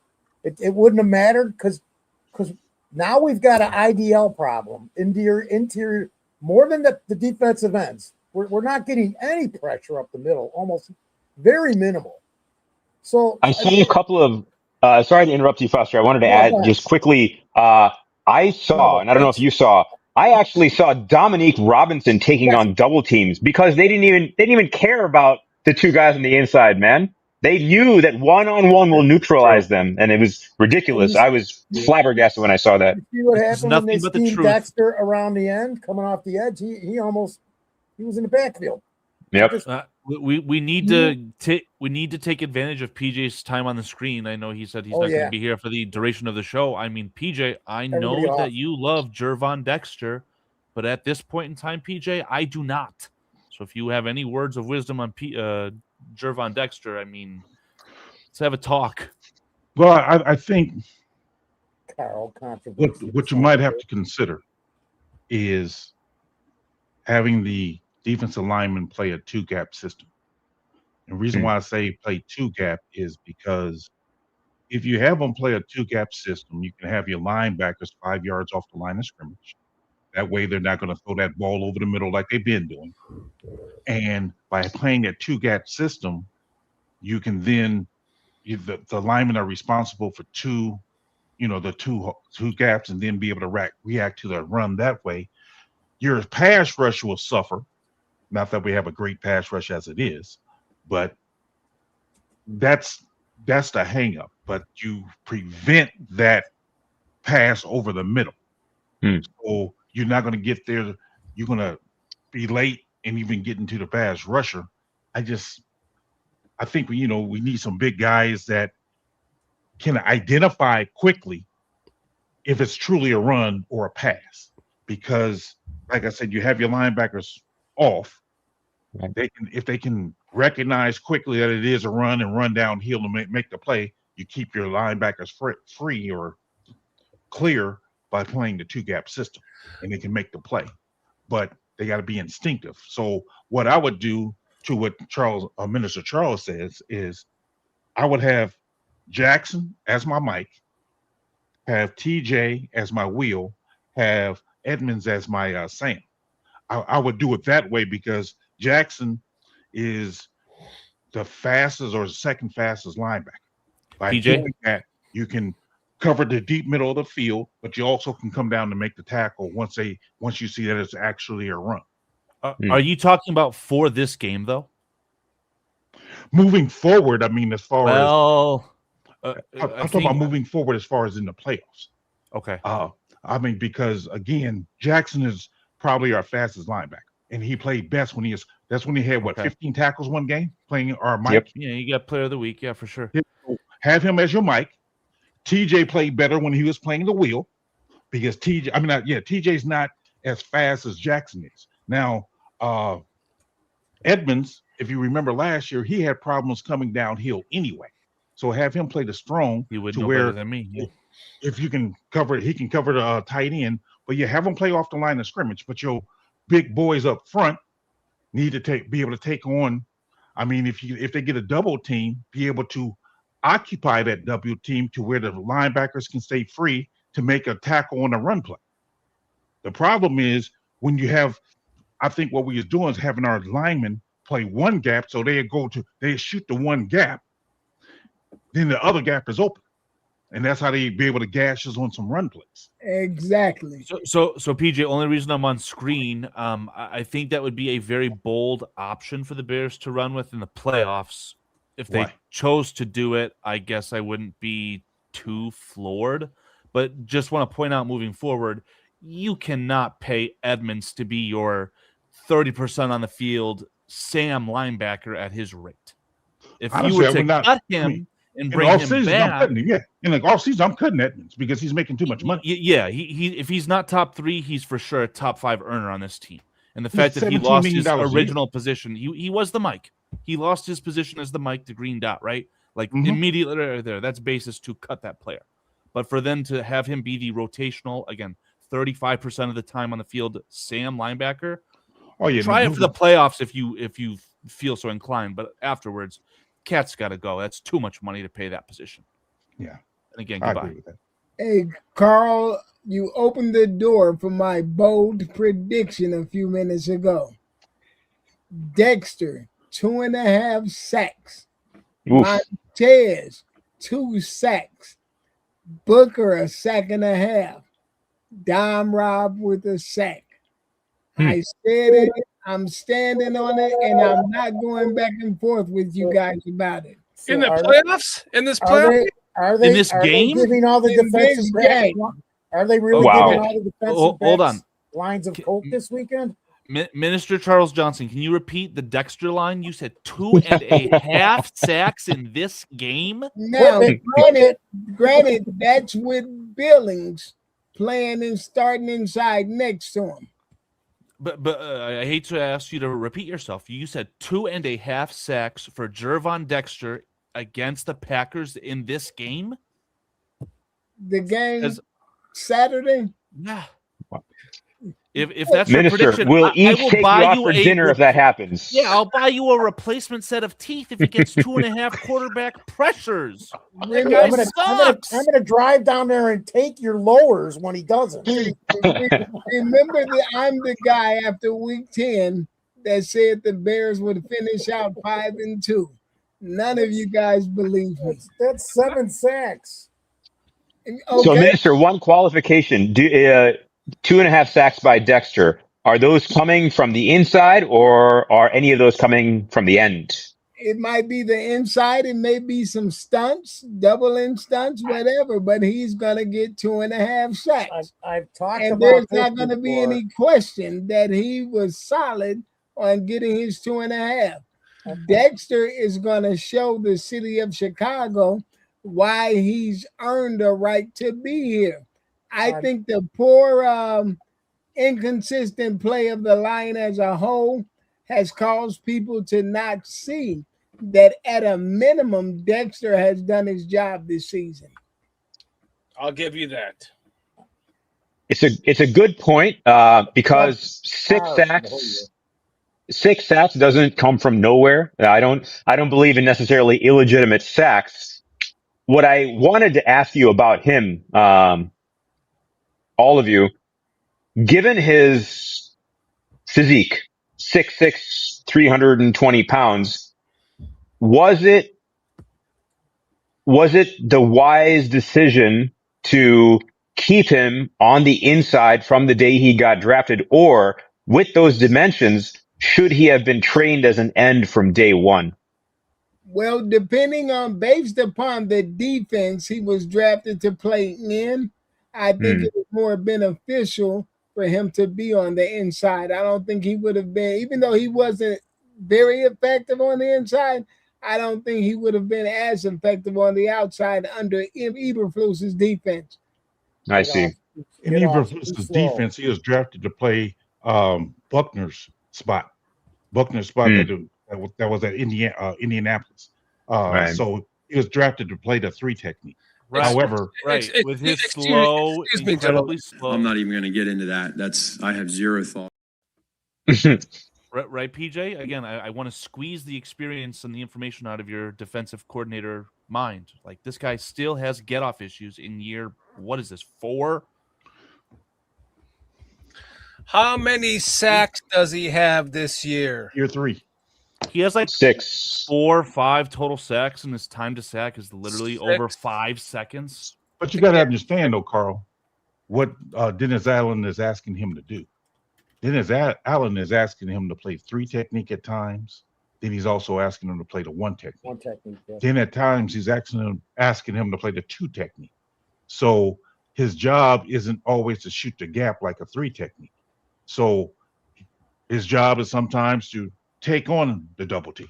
So he's not going to come off the ball as much as we want him to, because when him and Grady are in there together, they flip-flop on who's playing the 1 technique and who's playing the 3 technique, or if they're both playing the 2. Flip-flop, Pete. They constantly doing that. So I can't necessarily fault him for that, because you don't know what Dennis Allen got him doing. Because if you look historically at Dennis Allen's defenses, his defensive tackles doesn't make a lot of plays. As a matter of fact, his defensive end was Khalil Mack, who did well, but he was more of an outside linebacker. Yeah. Then you also have, I think, Von Miller I think he was in Denver with Von Miller his rookie year, if I'm not mistaken. So and Cam Jordan too. Then he had Cam Jordan. Now Cam Jordan again. All of them came from the left side defensive end. So though that's the guy who he uses to make his plays, and that's what Sweat is doing for us. But his defensive tackles, they're not rushing the passer like that. So you're saying that Dennis Allen essentially is craving an elite talent at defensive end? I'm saying that's how he normally operates. His left defensive end is his pass rusher. Hold on, Shorty. And you're saying, PJ, that the Bears have a bevy of riches at wide receiver, and Oakland is going to be drafting a quarterback first overall. DJ Moore, Max Crosby. We know they need wide receivers there, because they just sent the only good one they had gone. That was the point that I was just going to make, Carl. Like, why is anyone talking about trading valuable draft picks that we need in the future, and that are going to be late round draft picks, at least 27 this year to 32 if we're lucky. That's what we're hoping for. I want that 32nd pick, Shorty. Are the Raiders going to trade 2 first round picks to us, knowing that we are like one of the better teams in the league, and they're going to get a 27 to 32 round pick in the first round, which is basically a second round pick, basically. You know, when in all regards, Austin Booker is coming up. He is ascending every fucking week, guys. He was injured pass coverage the last couple of weeks. That's just a question. Somebody mentioned in the chat. That freaked me out too, man. When all of a sudden I see him going downfield with a tight end. Doing like a predator move on or whatever. Covering a tight end. Well, because he's fat, because he has the athleticism to do so. So when you watch him ascend, and how many sacks does he have? And what he has like 6+ sacks. Yep. In the time he's played since week 4, week 5, week 6. And I think he's already leading the team or the ends in batted balls, if I'm not mistaken, or he's close to the team leading that. But if you remember, He was. I am less concerned with defensive end. I'm that Yep. interior So am I. defensive line now. Is Likewise. that's my big beef. It's going to be Pete. It's going to be just like the 3 years we sat here and went, what's the problem this week? IOL. What's the problem this week? IOL. What's the problem next week, Pete? Interior offensive line. We did it for 3 years. We sat here PJ, for 3 years. PJ, do you think Dennis Allen in New Orleans, do you think Onyemata and like Sheldon Rankins, do you think they are upgraded talent compared to who we have in the interior here now? Or what is your opinion about these two or are set here and then back then? Wait, before you answer that, let me just finish my point. Is that we've watched Booker ascend since he was off injured reserve after 4 weeks, but still didn't play for 6 weeks. And since then, he's had how many sacks and has made how much of an impact on the game. I just want you to think about that before you think about trading away future picks for a fucking edge rusher. Go ahead. Right. Buka. I don't know. I think Rankins played well when he was under Dennis Allen. The guys we have now, I think Grady is taking too long to come around and to get into shape. I think he came either hurt or whatever the case may be. Maybe still hurt. Dexter still hasn't reached his full potential. I think switching him from 1 to 2 to 3 hurts his development. I think he just needs to play one position. Yeah. As far as who else we got there? Billings. We asked Billings to gain weight, and he did. And he did, and it hurts his stamina. I think Williams, is that his name? Williams? Chris Williams? Yeah. Yep. He doesn't really offer us much of anything. I think also that Dale going down hurt what Dennis Allen wanted to do because he wanted to play him at defensive end on run plays, then on passing downs, he wanted to move him in as defensive tackle, as a 3 technique or something like that. So I think that hurt him. As far as Booker goes, going to what Shorty says, Booker's developing, but we also still need another defensive end. I think we need, honestly, if we want to talk about sustained competitiveness, sustain keeping the North and never giving it back. We need 4 good defensive ends. I ain't saying top tier. But Pete, I'm not saying top top tier. tier. 3 solid ones. Dude. You've got to have 3 solid ones. Pete, But if you look at trading for one, no, I'm not going with what Carl's saying at all. I mean, why not? No, I'm not trading DJ for Max. No, I'm not. How many footballs are there on the field when Caleb Williams is on the field? And that's fine, but because Rome's been down, that's why we need DJ, right? Rome's been down. Olane's been down. Burden's been down. This is a good time to bring up Mr. Scottish Bear's comment, in my opinion. I mean, we came to this agreement earlier. I mean, who are your best skill position players on offense? I genuinely think there's a case that Ben Johnson's guys are the best skill position players we have. Loveland and Burden look just dynamic. They are, and I do think highly of DJ Moore. I do think highly of Roma Dunze. But the kid from East St. Louis, man, Luther Burden, that guy's a dog. We don't have to talk about how I feel about Colson Loveland, do we, Minister Charles Johnson? We know how we feel about that motherfucker. We don't have to talk about it. Quite. If there's only one football, it's not that we think that DJ Moore is bad. It's that we could think that Max Crosby is a better defensive end. And that I think that's a perfectly okay discussion to have. Well, Carl, it is. If I may interject, what are we going to give up? What are we going to give up? It's going to be 2 first Here's rounds. the line. Here's the line, Foster. Don't tell me that we're going to give up like a first round DJ and a 4th round pick. No, not even close. Not even close. Did you guys see that Max Crosby actually had meniscus surgery? He had surgery on his knee. Yep. If the player is saying that I'm unhappy in Oakland, and you have proof that he's essentially coming off injured and there's more risk in inheriting him, you already have to pay him the contract that he's on. I think that you say, okay, you're drafting a quarterback first overall. DJ Moore is a veteran wide receiver who's going to ensure the success of that rookie quarterback, your first overall pick, which is the biggest investment that you have in any of this, okay? And you're not probably going to win if you have Max Crosby. So let's help out your young quarterback. We'll give you DJ Moore. We'll take Max Crosby. What do we need to do to make that happen? I think you could get away with DJ Moore and a third-round pick in this year's draft, acquire Max Crosby, and that's it.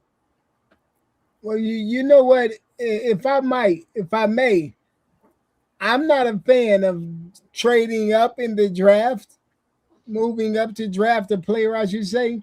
But if I were to do so, or if the Bears were to do so, I would not object to moving up in the first round to getting the best defensive end that they can get.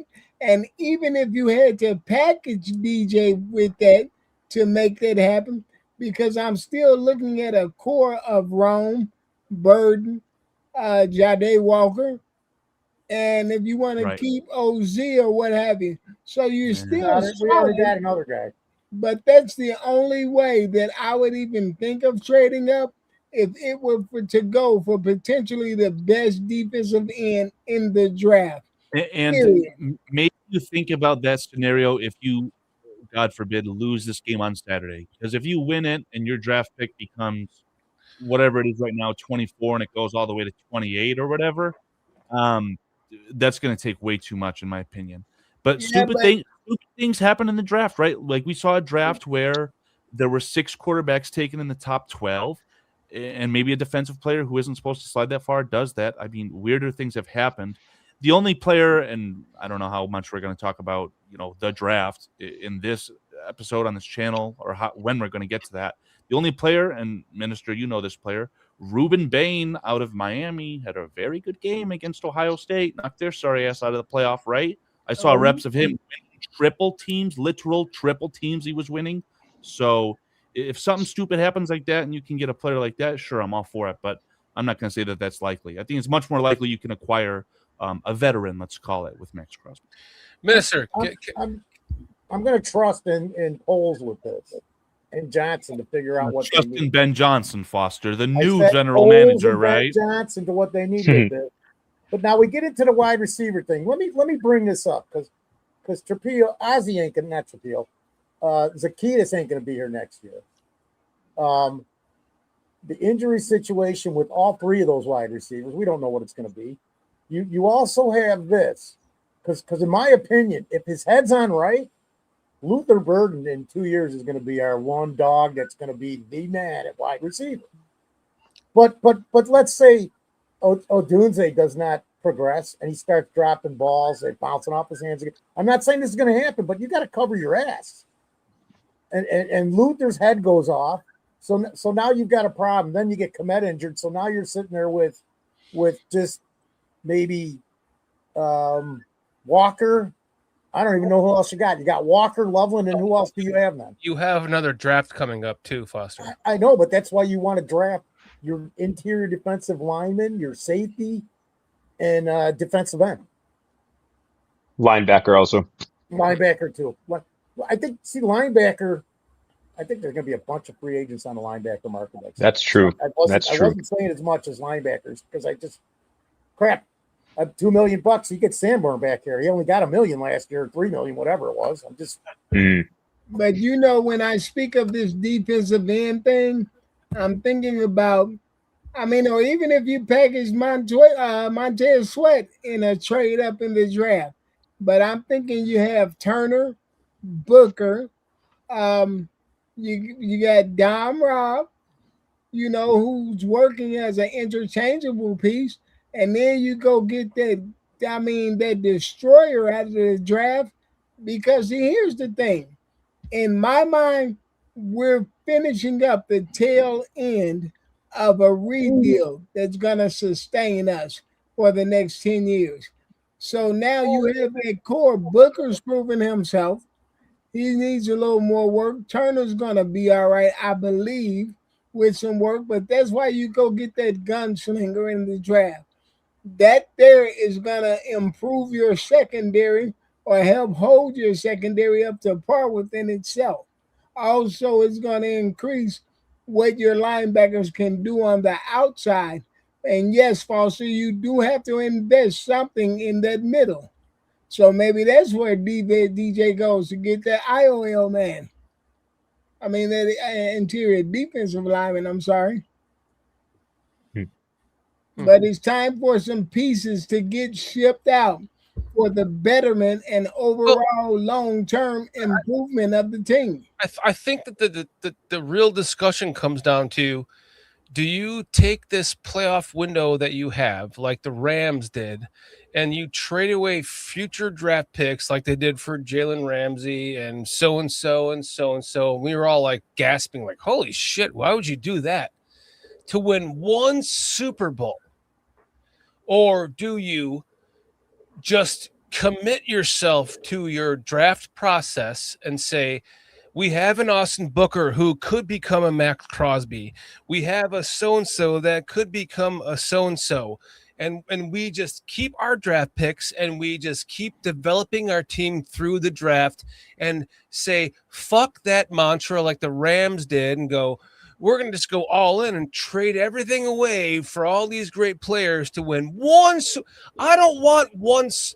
Dan. I want a dynasty. I don't want one Super Bowl. We have the quarterback head coach to become a dynasty. Let's not trade it all away for one fucking Super Bowl. Dan, the Rams won more games than the Bears in 2025. I don't care. We have a higher seeding, but they have a better record. Exactly. They pushed their chips into the middle of the table because they wanted their one via a 35-year-old quarterback. But their general manager also said, well, I'm going to whip mine out on the table because I know I can hit on my, day 2 and day 3 draft picks. I don't need talent just at the first round. I'm able to go out and find Kobe Turner, who is a fucking iconic interior defensive lineman. For several years after that Super Bowl run. Incorrect. The Rams have not been fully irrelevant. They've been just fine. They've gotten second fiddled by the 49ers. They've been barely relevant. Like, we're talking about a team that has a quarterback who is ready to start winning now. We have a head coach who's ready to start winning right now. They proved it. Even with all the injuries and everything else, we are sitting here with NFC North title, the second seed in the playoffs. To me, it's not worth trading away future draft picks. And I know you believe this with me, PJ, because I know how you feel about draft picks. They're like gold bars, like I think. And so don't trade away your fucking future draft picks to win now, because you are already winning right now. So keep your picks and keep expounding upon them with your 27th, 32nd round pick, and build upon that. Keep your team together. Don't blow the future for one fucking Super Bowl. Because if we play the Rams in any time in this playoffs, we're going to beat them, Fusser, because they're coming where? Soldier Field. We beat them last year. Yep. And I want Peaches to be next, but I wanted to say this.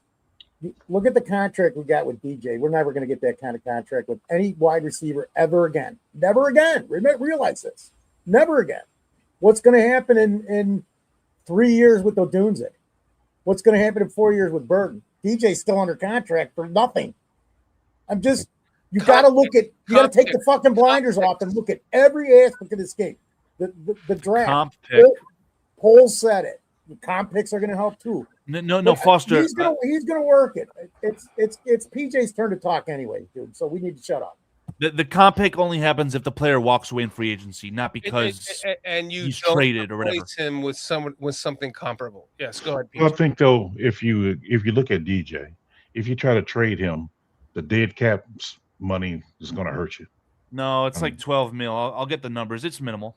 Okay, with 12 million. And then you still have to pay Crosby. So no, I would say, because we've been so deficient of talent on the offensive side of the ball, now that we have it, please let's not give it away. I'm with Shorty as far as let's go through the draft. Go through the draft and give me a defensive end, defensive tackle, safety. Give me. That's what I say too, Paige. You can't find a player that's like a huge upgrade to Sweat immediately in the mid to late 20s. But what I'm saying though, with Sweat, oh my God, Booker, Dale, and a draft pick, Those are should be four solid defensive ends. I'm not saying they're going to be a guy who's going to be a Miles Garrett, but maybe they can at least one of them will break out and give you 12 sacks. I think Sweat can do pressure in it. the middle. I think Booker's on his way to be able to do something like that. Depending on who the draft pick is, maybe he'll be lucky enough to do it.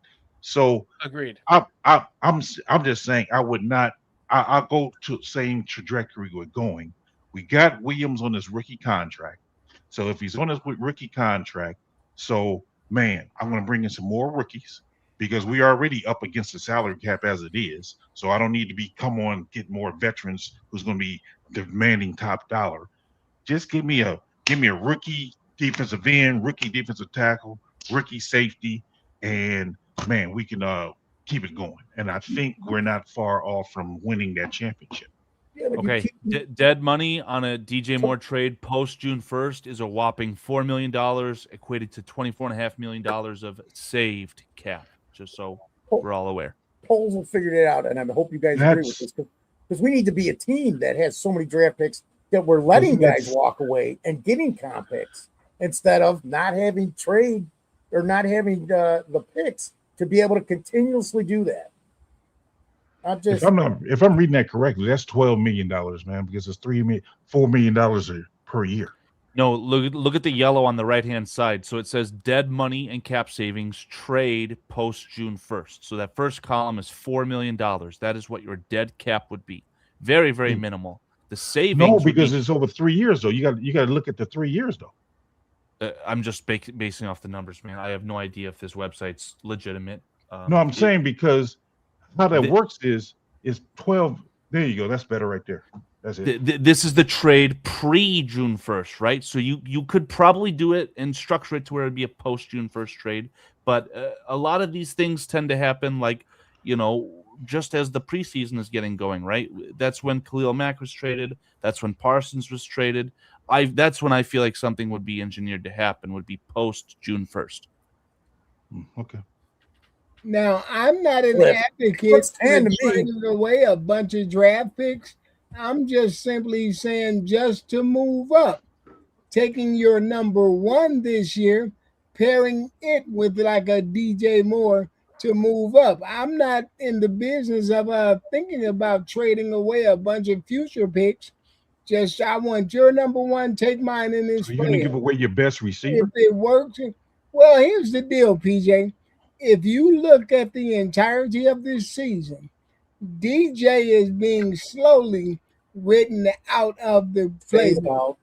He's being phased out. It's being geared more towards the younger receivers. No slight against DJ. I think he's a great receiver. I'm an advocate for DJ Moore. But in the direction that Ben Johnson wants to go with the tight ends and his other receivers, there's not a prominent role there for DJ. Well, let me say this though. If I agree with you, seem like they are trying to phase him out at times. But what is Caleb's completion percentage? 58%. Maybe if he threw the ball more to DJ, that completion percentage would go up. Maybe if the receivers caught the ball more, it'd be 65. Well, DJ does catch the ball more. So that's what the point I'm making is you're phasing out a guy, maybe, that is one of your best catchers. So instead of trying to phase him out, give him the ball more, and your percentage goes up. I think it's more of game planning because Ben thinks of future scenarios. So by game planning DJ out of this game, in two games from now, like let's say the playoffs, or the fuck Green Bay game where they beat too many games like that. I think he's only had one game, maybe two, where he was really the guy who got a whole bunch of targets. It's been too many games where he's just being a decoy or whatever. Yep. They need to get him the ball more. And I think Caleb's percentage will go up a lot more, and you'll see a lot more success out of this offense because you're not giving your best receiver the ball. This kind of stuff makes it like this because this is a yes or no question, man. I mean, aren't you guys tired of being? The answer is no, Foster. A fucking team that's in the playoffs every 3 to 7 years, and you got a lame duck quarterback, and you don't have the coaches that can get you over the top. Aren't you tired of it? because I've been living that like my whole life except for Dicka and Lovey. And I'm talking, Wait, you know what? What are we Foster. talking, Paige? 55 years of this crap? Man, Foster, put that into perspective as a Packers fan. You've made the playoffs how many years in a row? Championship games, how many years in a row? And they're calling, like, some people think that their fucking head coach now should be fired. Like, you get to a certain point. They got the like, cheese up entitled. there, dude. You become entitled, and now you're like, cheese does to their brain what your gummies do to the rest of the world. Right. And now you're like, well, fuck this guy. Quite. He hasn't won us a Super Bowl. He keeps taking us to the championship game every year, but he can't win us a Super Bowl. Fire his ass. John Harbaugh. What the fuck? John Harbaugh got fired. Like, hey, if Harbaugh got fired last year, would you guys have all said we got to have him? Like, it's just things like that. It's like you guys have no idea as a fan base or an ownership what you even have as a head coach that's that good. That they can't get you to the Super Bowl every year, but they're getting you to the fucking championship game every year. Clip that. And you fire the guy.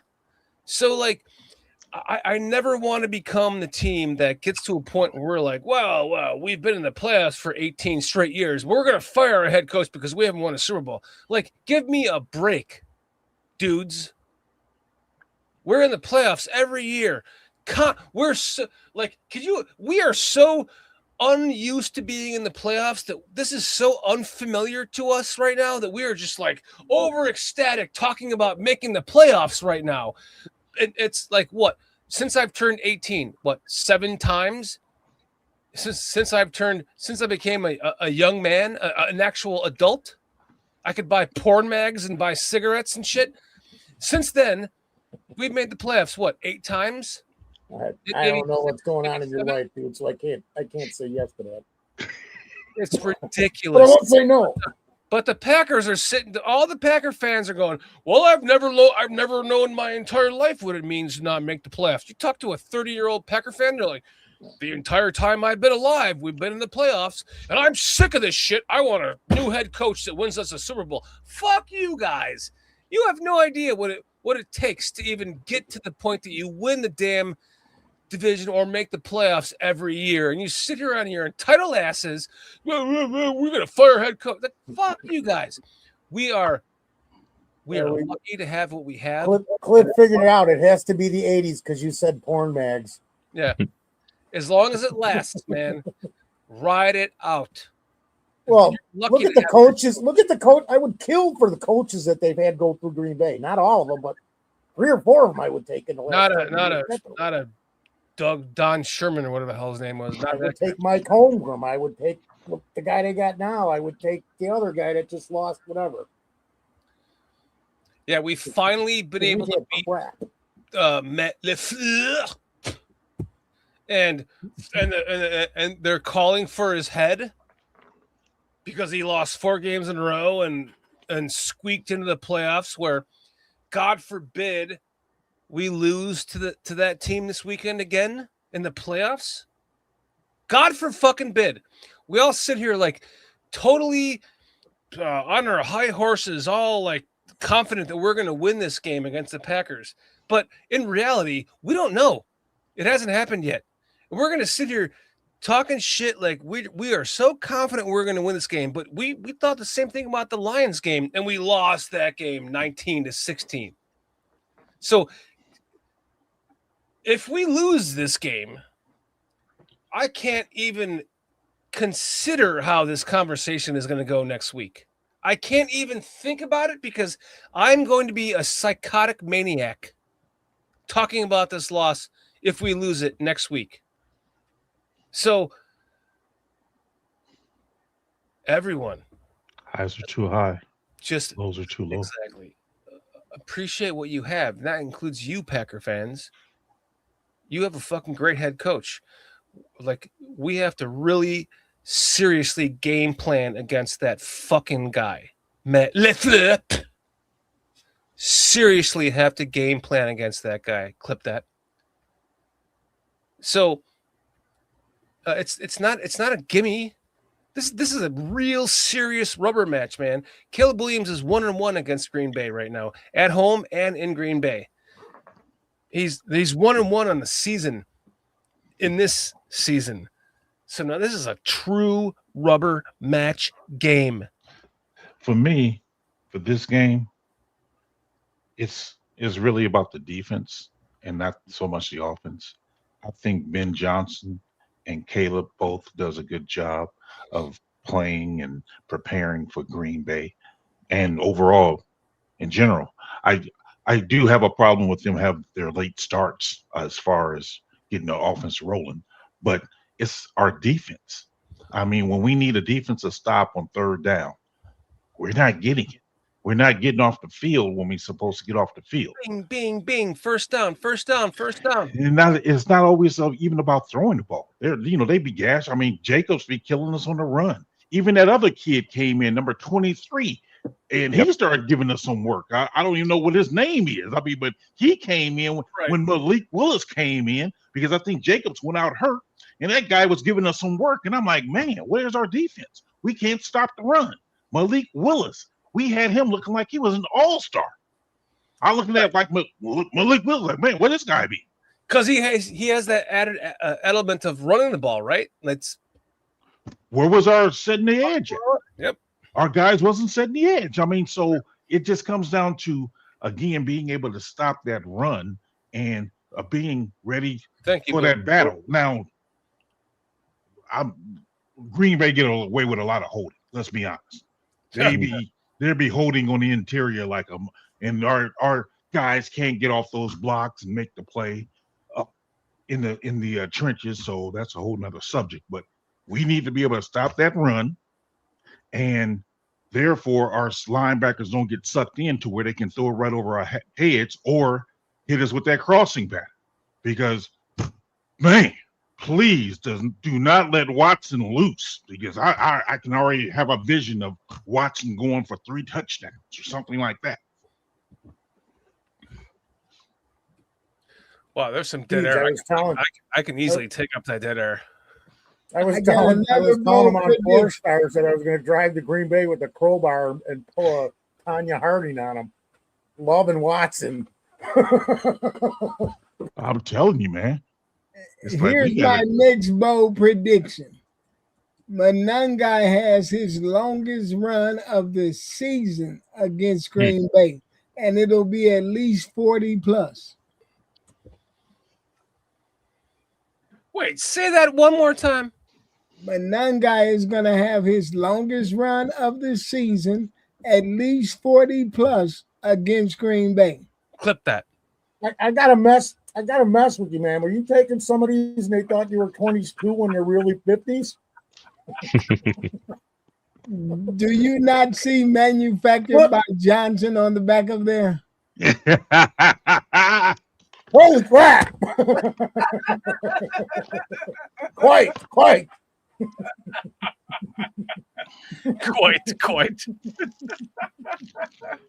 Shree, man, I haven't heard you talk in a while, man. What's going on with you, bro?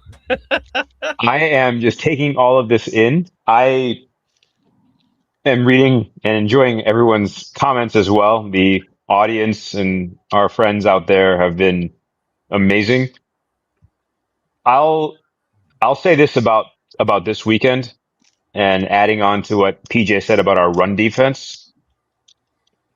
Stopping, or at least slowing down Jacobs, in theory, should be an easier task than slowing down Gibbs and David Montgomery and McCaffrey, for that matter.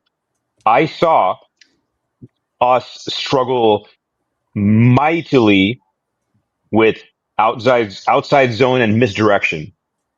From what I've seen, Jacobs doesn't I won't say doesn't excel, but his bread and butter is not going to be misdirection and harsh cuts and outside zone. PJ, you can correct me if I'm wrong.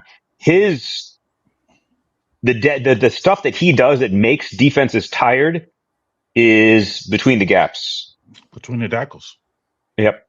And in if you remember, maybe he was injured when this last happened, but if you recall, the last time we played the Raiders, we did. I don't recall if it was at the start. It was at the Bajent start. I think that it might have been when Tyson. It was 2 years ago. Must have been 2 years ago. That's the game we Didn't were we play at, the Raiders Shorty. this year? Shorty, we were at that game. Yes, we were. We were at that game. And Kobe I think Myers Jalen called, had 2 interceptions that game, didn't he? Or he had one or two. Yes. I remember he was either not healthy or not a non-factor. And I don't recall if we had traded for Montez yet that game. And I'm bringing this up for a reason. Yes, our scheme was different, but if there's any reference tape that should be looked at should be what we did that game, because I don't recall his exact stats that game, but I saw a very heralded running back 2 years younger than he is now, almost being a complete non-factor. And I've seen it happen in other games here and there as well with him, where he doesn't just gash you and tire you the hell out.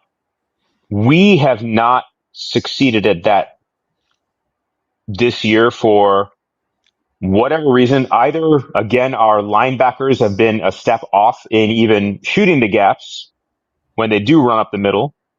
And definitely I'm seeing our secondary and our defensive ends close out and chase down outside zone more than our linebackers have. If I'm being frank, I see Sweat, Nashawn, and Jalen actually finishing outside zone tackles off more than I do our linebackers. I believe scheme. I hope Dennis Allen rethinks how he is either positioning our linebackers when he guesses run, knowing our linebackers, we'll call it, I won't say limitations, but knowing that they are what they are. And as you alluded to, PJ, maybe repositioning some of them and having DeMarco play a lot more than he has, especially these past couple of weeks after Sewell went down. We can't make Green Bay one dimensional, but I believe we can force them to go more pass than run. I believe Watson and Dobbs and Love together are more of a threat to us than necessarily Josh Jacobs tiring us out. So if we take Josh Jacobs' impact and minimize it and actually focus on that, then we'll be in a position to guess pass and be right more often than not, compared to the past 2-3 weeks where we've been seemingly guessing wrong all the time or guessing right and being horribly out of position. I don't know, man. I just think that Green Bay team tends to hit the right gap when we shoot in the wrong gap. I think Jacobs and those inside runs has been killing us. Yes. I don't know if it's bringing a linebacker down, playing the two gaps like I mentioned earlier. I really don't know, because then if you remember in that last game when Willison came in, they was killing us on the edge. Yeah, so that's true. I don't know how we can truly go about it, because one of the things I try to, if I got a guy playing a 3 technique, if I have a guy playing a 3 technique, instead of just always just trying to rush your B gap, how about forcing your blocker into where he's going to close off that A gap to where you don't have to now defend the A gap because it's closed off. So Yes, if I'm please. taking my guy and I'm closing off that, pushing him back to where I'm closing off that A, now I can have my linebacker still back to where they can react. And I don't know, we just got to get creative on how to stopped the run because well, it's not just Jacobs, because like I said, number 23, when he came in the game, he was Right. gashing us. So we got to really stop that run to where we can make them one-dimensional, because I think if we make them one-dimensional, we'll see Booker. Oh, We'll see Foster. Sweat. We'll even see Dexter on the stun or something, or even the guy from Atlanta. Help me out, Grady. We'll see them be able to make plays after we can make them one-dimensional, but they're able to gash us because we can't make them one-dimensional. Absolutely, man. Good points, They're PJ. gonna watch out. You brought it up because Emmanuel Wilson and Watson are going to be the guys that do this. It ain't going to be Jones, Jacobs. It's going to be Emmanuel Wilson and Watson. And this is where I go. I said, this is what I miss, Carl, about Sanborn that I always complained about, because I don't care how slow he is, his reaction time. He shut the run game down single-handedly for about 3 months when we got rid of Roquan. Go back and look at the film. He was making 11 50 tackles a game. We haven't had it since There's no argument there. We haven't had it since he left. Edwards has done the best at it, and now it just changes the game. And Foster, if I could give you some homework, go and find out what Ravens fans think about Roquan Smith. I think that would be fun for you to try and figure out what Ravens fans thinks about our old buddy Roquan Smith. I don't know. I have no idea, so I'm going to have to. Oh, they think he sucks.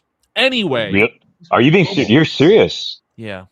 Anyway, wow. I wanted to interject on what PJ was talking about half-heartedly. So you brought up a guy named Josh Jacobs, and maybe this is breaking news for the panel. I don't know. This is actually breaking news for me.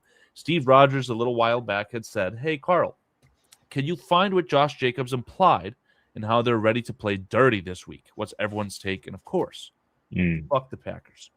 So I've got some tweets for us, gentlemen. This is from a guy named Matt Schneidheim, who is a Packers beat writer. So if we share the screen here, it looks like he's literally quoting Josh Jacobs, who is saying, "I know that a lot of guys took that hit that he, Jordan Love, took a little personal. So I'm not saying that we're going to go out there and play dirty or nothing like that, but we're definitely going to defend our brothers." And as Twitter as we're seeing a little bit of a nice response, right? Maybe a selective memory from Josh Jacobs, all these things. So obviously with this rivalry, we're seeing things where it could get a little bit testy, right? Let me see real quick if I can get over to Mr. Nicholas Moriano. Let me see if I stop sharing the here. Packers have had dirty players, not every season, but continually on and off for 40 years, man. 40 years. Yeah. That you just showed against DJ was a dirty play. Right. It absolutely was. It absolutely was. Keyshawn Nixon can burn in hell. No big deal. That's nothing. Right, and by all means, the karma came around where, again, Keyshawn Nixon interfering with DJ Moore illegally. DJ Moore still caught the touchdown pass to win that game. Our good, I wouldn't say good friend of the show, but someone who I do respect, especially after the way that he was treated by CHGO, Nick Moriano. He then asked, apparently, Austin Booker and Jaquan Brisker on the comments that we just shared from Josh Jacobs. Austin Booker, again, quoted by Nicholas Moriano. "I mean, I don't know. Maybe they should have done something last game. It wasn't an issue for them, the Packers, in the moment, right?" Booker says, "Yeah, they would have done something. So, I mean, even if they tried to do something, obviously it didn't work out for them." And PJ, I know how much you like the antics that Jaquan Brisker has on and off the field. Brisker apparently says, "Yeah, obviously they're going to take that to heart. You know that their quarterback, Jordan Love, got hurt. They probably thought that he did it intentional, or maybe their coaches, they hit on him. They're trying to take him out of the game or whatever. Honestly, that's bulletin material right there. I mean, obviously, if Josh Jacobs, was so mad, he would have done something during the game after Love got hurt. And then he got a chance to prove it Saturday. So you're getting a good feel for how testy this matchup could end up being. Well, so I don't know if you guys have a certain way you feel either way. Wasn't it said, and I thought I heard this, and I forgot all about this, if that was college, that penalty would have been on Love for putting his head down. So, I mean, the dirty plays, I look at, so we saw 2 dirty plays by Green Bay, and then what appears to be 2 dirty plays, I'll say they both appear to be 2 dirty plays. So the other 2 guys, well, the guy who did that to DJ, what's his name?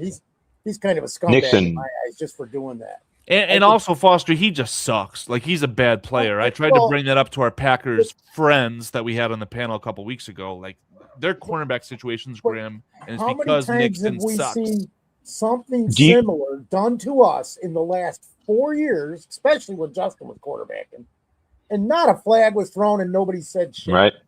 I How remember. many freaking times? So I just don't see them as dirty, man. Back in the day, Paige, man, that's the shit we did when we were playing. That's how you played. We should try to capture Charles Martin. Pads through the fucking guy, and you ripped him around the neck. And we had two guys in safety, free safety crunch. We used to call it the fucking Malachi crunch. Happy days. He'd go low, he'd go high, and I'd go low. We broke this kid's ribs because we would. It was insane, but that used to be the norm. I don't think it was any intention at all for Booker. For true dirty, as you said, Foster, starting 40 years ago, we should all watch Charles Martin on Jim McMahon. That is the epitome of dirty because it was intentional, illegal, and malicious to the point where that guy had a hit list written on his game towel. And I'm going to go back real quick because you know what? It's not 40 years ago. It's 55. After Lombardi and Hallis were out of the picture, Green Bay started getting dirty. I watched the games. My pop even talked about it, man. So, right. And I don't look at Butkus with we had our guys too, but over the length of time, Green Bay has just shown me that they're consistently, if you take a 10-year period of time, they're one of the dirtier teams in the league or have dirtier players, whatever, however you want to look at it. I'm going to shut the hell up for a while. I have a real problem when people consider it a dirty play when a defensive player is going in for a tackle and the offensive player lowers his helmet and then get hit in the helmet. I have a hard time with people considering that a dirty play because I remember the linebacker we had from Denver, number 59. He got called similar. Who was it? Danny Trevathan, are you referring to? Yes, Trevathan. He got called similar on a play like that. I think it was against Green Bay also. Again. Devontae Adams. Yeah, yes. Absolutely. Yes. I don't know if the Bears were losing or not, but yeah, he cracked him. It was bad. But again, he's going in for his tackle. Devontae lowers his head, I guess trying to protect himself or whatever the case may be. He then gets hit in the head. I have a real problem with people considering that a dirty play on the defensive player's part. I don't care if it's the Bears being the victim of it. To me, it's just hard to call that a dirty play. And what happened to DJ, where this guy just whacks him in the back? There's that to me a play like that, the guy need to get ejected. Because he didn't even get fined, man. Even a week later, he didn't get not even a single fine. See, that's just did any rep attempt to even pull a flag? Because I was expecting just instant flag.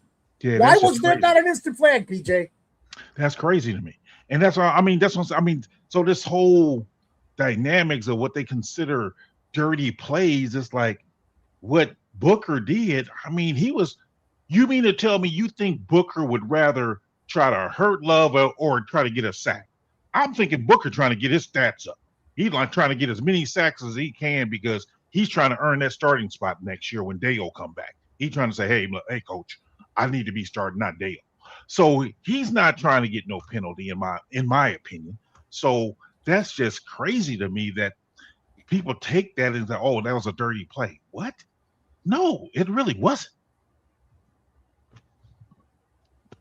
Just my take. I see a lot of later Bearski in here tonight. Like Bearski wanted to come in here and show us some of his amazing production that he's been working on. And I'm texting him on the side. It looks like he's going to bed. That's why everybody said good night, Bearski. Later, Bearski. That's what I'm saying. I'm going to send him a link. Okay, we're going to do this right now. Well, he bought. All right, so you didn't see any of that earlier. I didn't because I had to help my wife with my dog. I'm talking way earlier. You were here. No, it wasn't. TJ, real quickly, I had one more question. Go ahead. Sticking with that the dirty play theme. I remember what I felt when I saw it happen in real time, but looking back, I don't know what to think. So I'm going to come to you. Hugh Douglas on Jim Miller. What did you think of that in that playoff game? I can't remember it honestly. I can't remember. He separated his shoulder, if I'm not mistaken, that game because he was body slammed by Hugh Douglas in the playoff game against the Eagles, I want to say. Yeah, see, I can't remember it. I think that was dirty because didn't he pick him up almost Charles Martinez, but not as high? That's what I thought, but I was also young and stupid, so I don't know if I was just conflating both of those two together. I'm pretty sure I was screaming. I'd have to go back and look at that play. Forgot all about it, and then I'm going, wait a minute, man. You know, if we keep Jim Miller, because he was a pretty decent quarterback, really. He was great, man. By the time he got here after being in Pittsburgh, he was solid. He was a starter. After Kramer, he was the best we had after Kramer up until 6-7 years later. Now, I'll tell you this. I remember Wilbur Marshall's hit on a Detroit. Was it a Detroit? Tommy Kramer? Was it Kramer or Hipple? No, yeah, I think it was Eric Hipple. Now, that's right.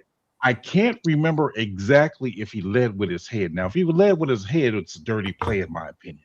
If it was leading with his head, that was a great hit. I honestly want to say that was like a spearing by Wilson. Yeah, if he led with his head, it's a bad play. It's a bad play. I believe. But he knocked. Ditka thought he killed him. Yeah, at the time when I saw it, for a minute, I thought he killed him. And when I first saw it, I was like, man, that's a great hit. But that's what I'm saying. If it was truly leading with his head, he was wrong. I don't know. If I remember correctly, and I kid you not, PG, he was like this when he hit him. His feet were on the ground. As a football player, that's the type of hit I want to make.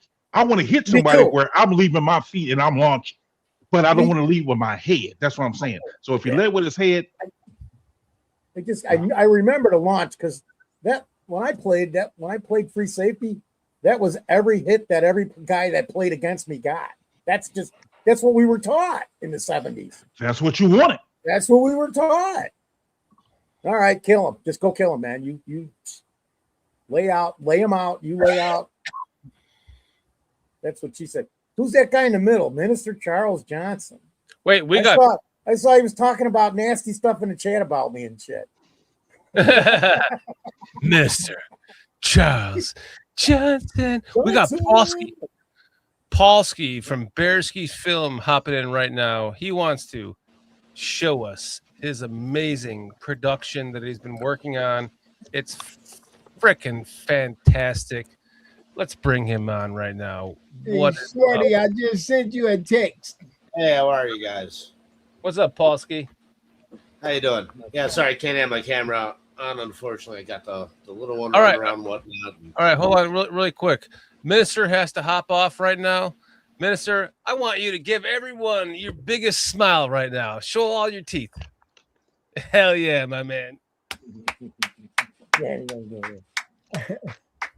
You guys all made that happen in BCP in this chat with your donation to this community, to this lovely young man, Minister Charles Johnson. I'm so happy you can finally eat a ribeye, my friend. Yes, sir. Yes, sir. All right, man. Enjoy the game this Saturday. We will talk to you soon, my friend. Love you, my brother. All right. Good night. Peace out, my brother. Peace. We'll see if you're unlucky. So for anybody who doesn't know, putting together a movie of the entire 2025 season where we got a good handful of content creators together to sit there and narrate different weeks and whatnot. And so, because so many people are involved, you got to bring the A game, right? So definitely this clip is probably one of my favorite things that appears throughout the entire thing so far. So, it is the intro to the second episode, the episode that Shorty's on. So it kind of, reflects BCP in a way and whatnot. And with timely plays when we needed it. Awesome, man. Thank you, Better Bearsky. execution from all of us. Thanks, Paulie. Playing great situational football, and I'm talking about third down, red zone, in 2 minutes. You know, this is a big game for us. Caleb, I'm looking at his numbers. 142.6 passer rating and 4 touchdowns. Big game for them. Play fake, looking to throw, going deep, searching for DJ Moore, over the shoulder, catch, made, touchdown Bears! It's over at Soldier Field. The Iceman coming, the Iceman taking a 46-yard spiral to the end zone to DJ Moore. 22-16 Bears, 4:50 in overtime, and DJ Moore is mobbed in the north end of Soldier Field as the fans celebrate, everybody on their feet. What a strike! Ben Johnson going for the big ball, and it's Captain Crunch time. Caleb does it again. Being able to come in here with the right mindset.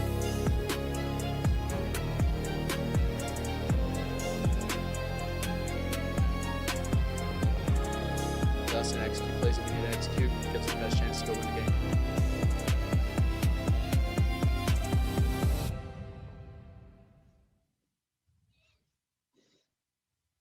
Yeah, sorry if it was lagging a little bit. I tried to make the file size somewhat appropriate, but yeah, I don't know.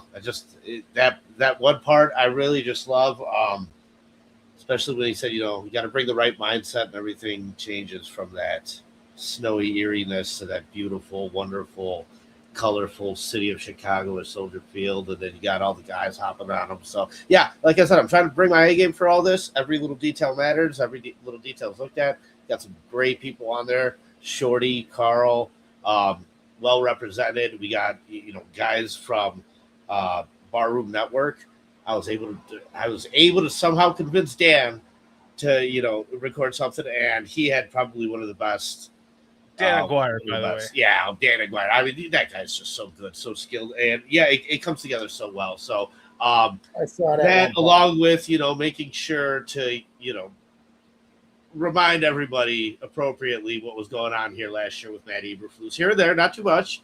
We don't want to be too reminded of that craziness that was here, but I definitely have little snippets of that. I'll tell you this, the front office. Remember the difference. It is night and day what's going on here now versus what was going on here last year. And I mean, it's so noticeable. So guys, yeah, check it out on the channel, youtube.com/@BearskiFilm. I will be sending each individual week that everybody does to their. So Shorty, you will have your own week long. Feel free to do whatever you want with it. Keep it forever. Post it on your channel. I'm not going to post it on mine. The individual weeks belong to you guys. And yeah, I'll make some shorts for you guys too and whatnot of the content that you're involved in within this whole movie. So I think I'm looking at like a target. I think it's gonna be like an hour long at the end of the day. So it's a legitimate movie.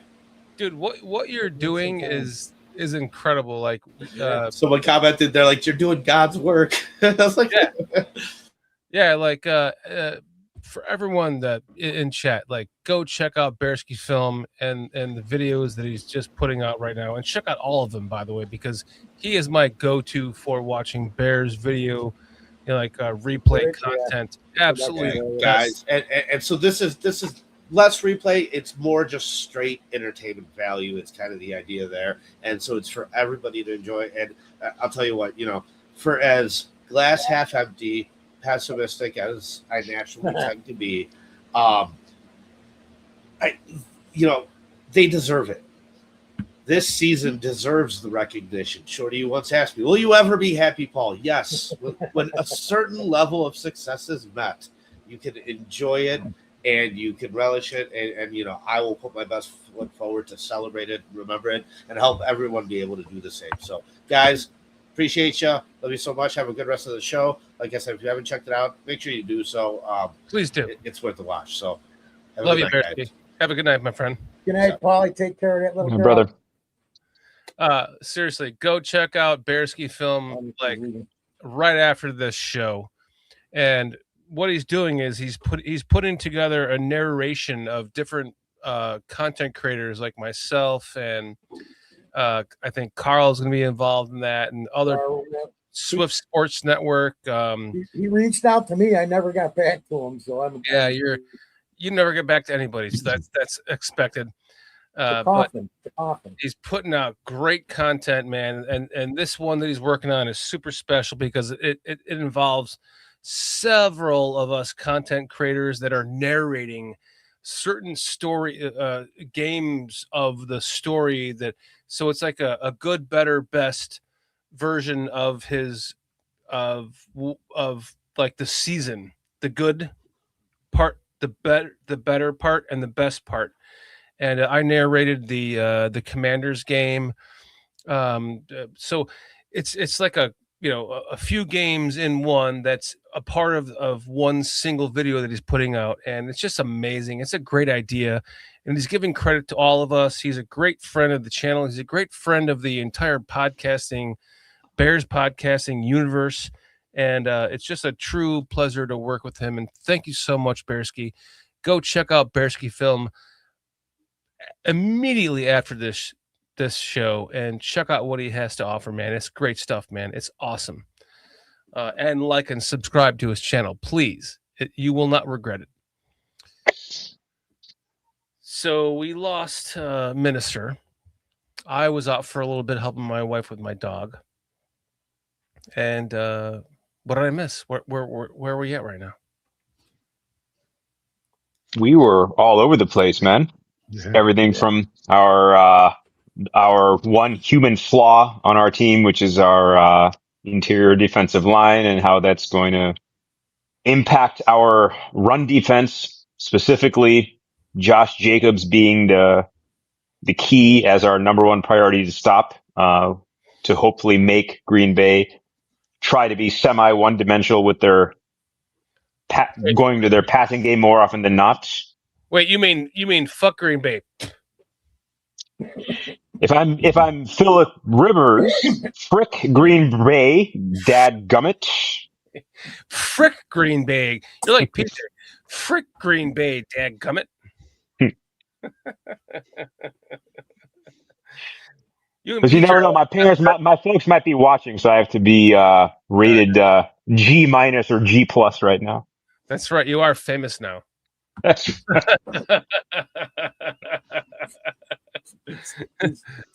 he's become infamous, especially with that picture with the beard. I think I saw that in the post office once.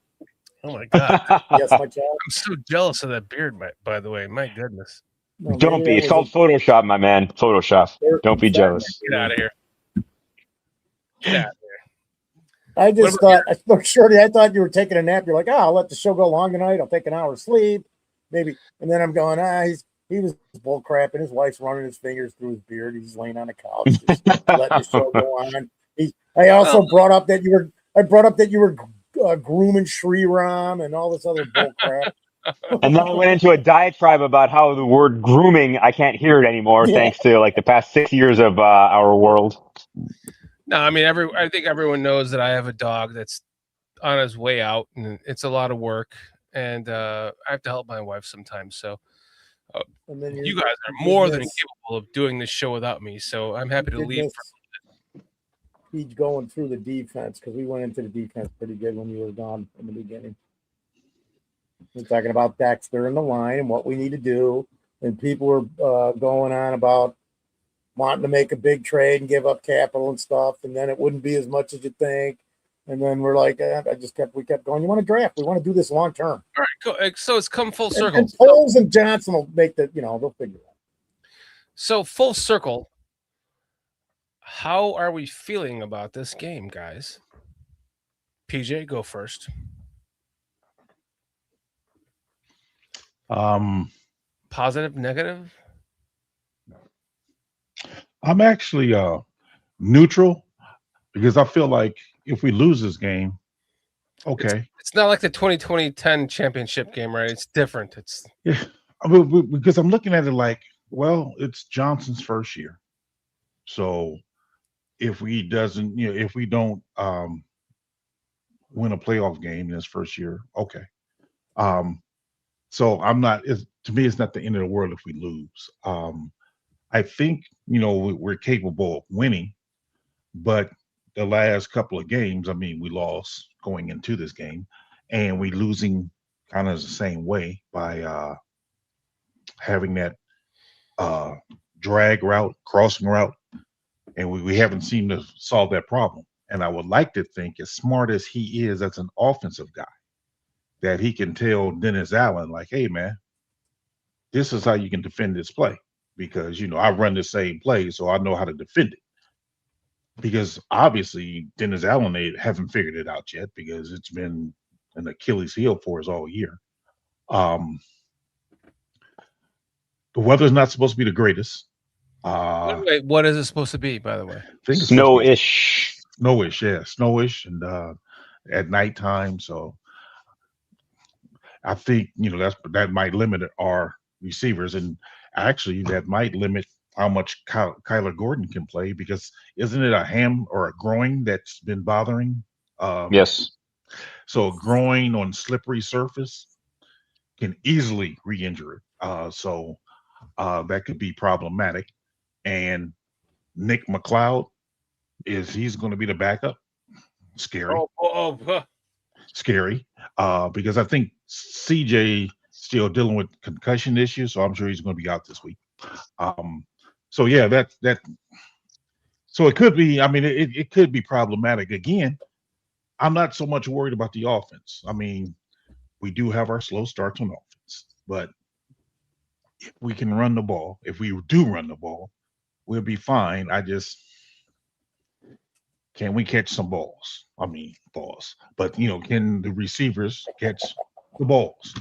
I mean, because it gets ridiculous after a while when you look back at the tape and go, man, the ball hit the guy in the hand and he's dropping it. Can you fault Caleb for that? I can't. I can't.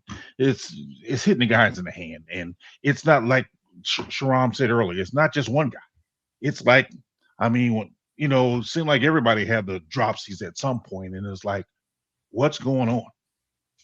So I mean, the defense worries me. Sorry to go on, Foster, but the defense does worry me. It does. Me too.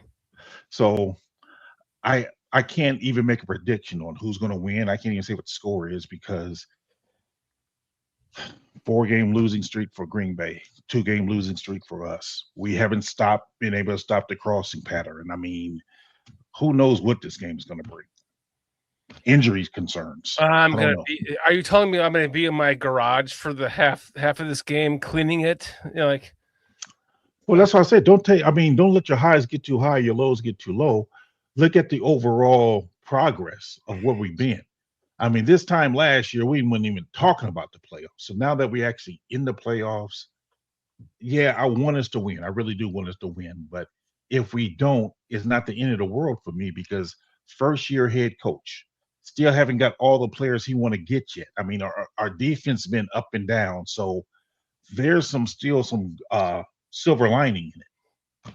That's where I'm at. Foster, you're muted. Sitting there, I'm sitting there listening and going, yep, and because I was like, all right. And I'm sorry to keep going, Foster. I'm just going, yep. I'm like just totally going ditto with everything. Yep. The only thing is this, and we were talking about this earlier. I said we got to be aware of Emmanuel Wilson and Watson, and it's probably not going to be as long, depending on the footing for everybody in the backfield. The cornerbacks and the wide receivers.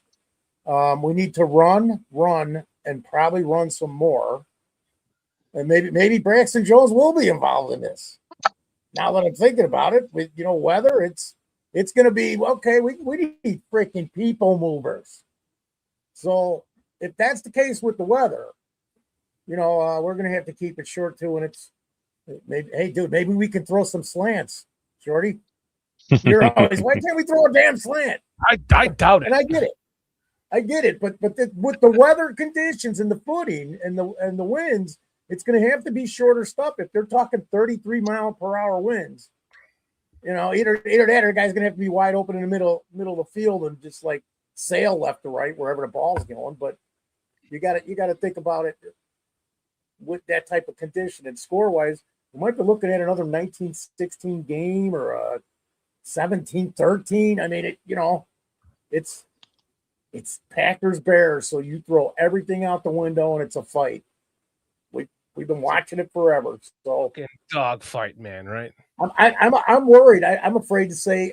I literally wrote. I think it was on 4 stars. I wrote 2017 or 1916, pick them, because that's where I'm at, because of what I've seen forever. I mean, I look at, I still don't even trust what I've seen, but then the last 2-3 games, what we've seen, well, we've seen what we've seen, man. No consistency in the offense, whether it is, there's been times where it's been Caleb. There's been times definitely where it's been every receiver. I mean, Colston's been fabulous. They've all been good, but and the defense. It's right. And then the defense, but see the defense now. I'll say this and then I'll shut up.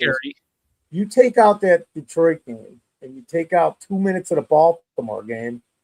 I'll even leave the Frisco game in there. And then you average up what they're giving up a game, and it's only 23 points, 24 points a game when they're scoring 25 to 26. So I'm just ticked Bengals. I'm just ticked because we gave up 19 points and lost. With this offense, if we give up 19 points every week, we should win every fucking game. Even if the defense just 19 points, terrible defense. What's Detroit's ranking in offense? Because they're a top 7 or 8 offense. And we held them to 19 points. Mm-hmm. And it could have been less if we kicked the field goal, because we would have just won the game and they never probably would have had the chance. Yep. Whatever. Shree? That's where I'm at with the game, though, man. Watch Emmanuel Wilson and Christian Watson. So, TJ and Foster, in my opinion, you both articulated it perfectly. What I'll add is the worry I share with you is very, very similar. I take it to a different level in terms of technically what will worry me. The slants and crossers that everybody from Jordan Love to Purdy to Goff killed us with. Jordan Love has one more element that is dangerous. The weather will have a say in whether this happens or not, but the first Packer game wasn't Jordan Love beating us on slants and crossers. The first Packer game was Jordan Love beating us the way Matthew Stafford beats people, with long developing routes down the field, like long post routes where he has no problem hanging back in the pocket for 5 seconds, throwing to a spot on a post route 45 yards down the field. And he did it with his kickoff returner made us look bad on one of those plays, Melton, if you remember. So for me, the biggest thing is the pass rush. And no matter how exotic it has to get, if Dennis Allen has to break this trend of being somewhat vanilla in the first quarter and in many cases leading into the second quarter before he actually starts even pretending to show blitz, that strategy has not seemed to work out against quarterbacks who have the skill to dissect us, i.e. Goff, Love, Purdy. They all have the skill to be able to do so. On short to mid range, and in Love's case, deep shit down the field. So if we are able to make Jordan Love think more than relax and breathe faster, we have a chance to do better against the pass. If we don't, it will be a shootout that we will have no choice but to engage in, is my suspicion. That all being said, I may have said this probably the first time I joined you all this season, or maybe the second time. Everything that's happened this season, if I take a step back and breathe, has been the most unexpectedly pleasant surprise that I could have never fathomed or predicted at the beginning of the season. No chance in hell would I have predicted us having this conversation right here, right now. Not a chance, man. That we are playing on the primest of times, under the brightest of lights, on a Saturday night in January, based on what happened last year. I am still I still have such a reverence for all the great memories and the ride that it's been this season that even if, like PJ said, if worst case scenario happens this weekend, there's going to be a significant amount of pride and lifelong memory that all of us will no doubt carry, and everybody who's with us this evening are going to carry for many, many years, very differently than we did in 2010, which I can survey everyone. I suspect that's a forgotten memory for most of us unless we bring it up in real time.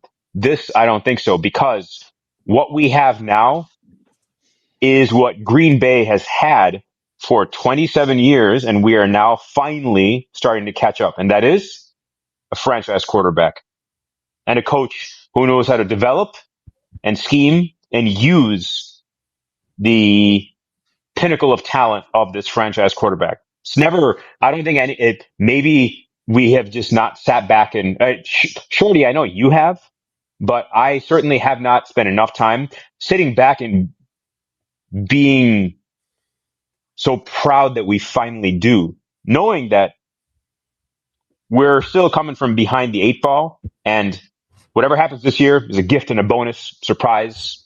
Take it all and enjoy the damn ride. Next year is when we have a chance to actually build a dynasty, as you said. And so I'm going to enjoy the ride this weekend.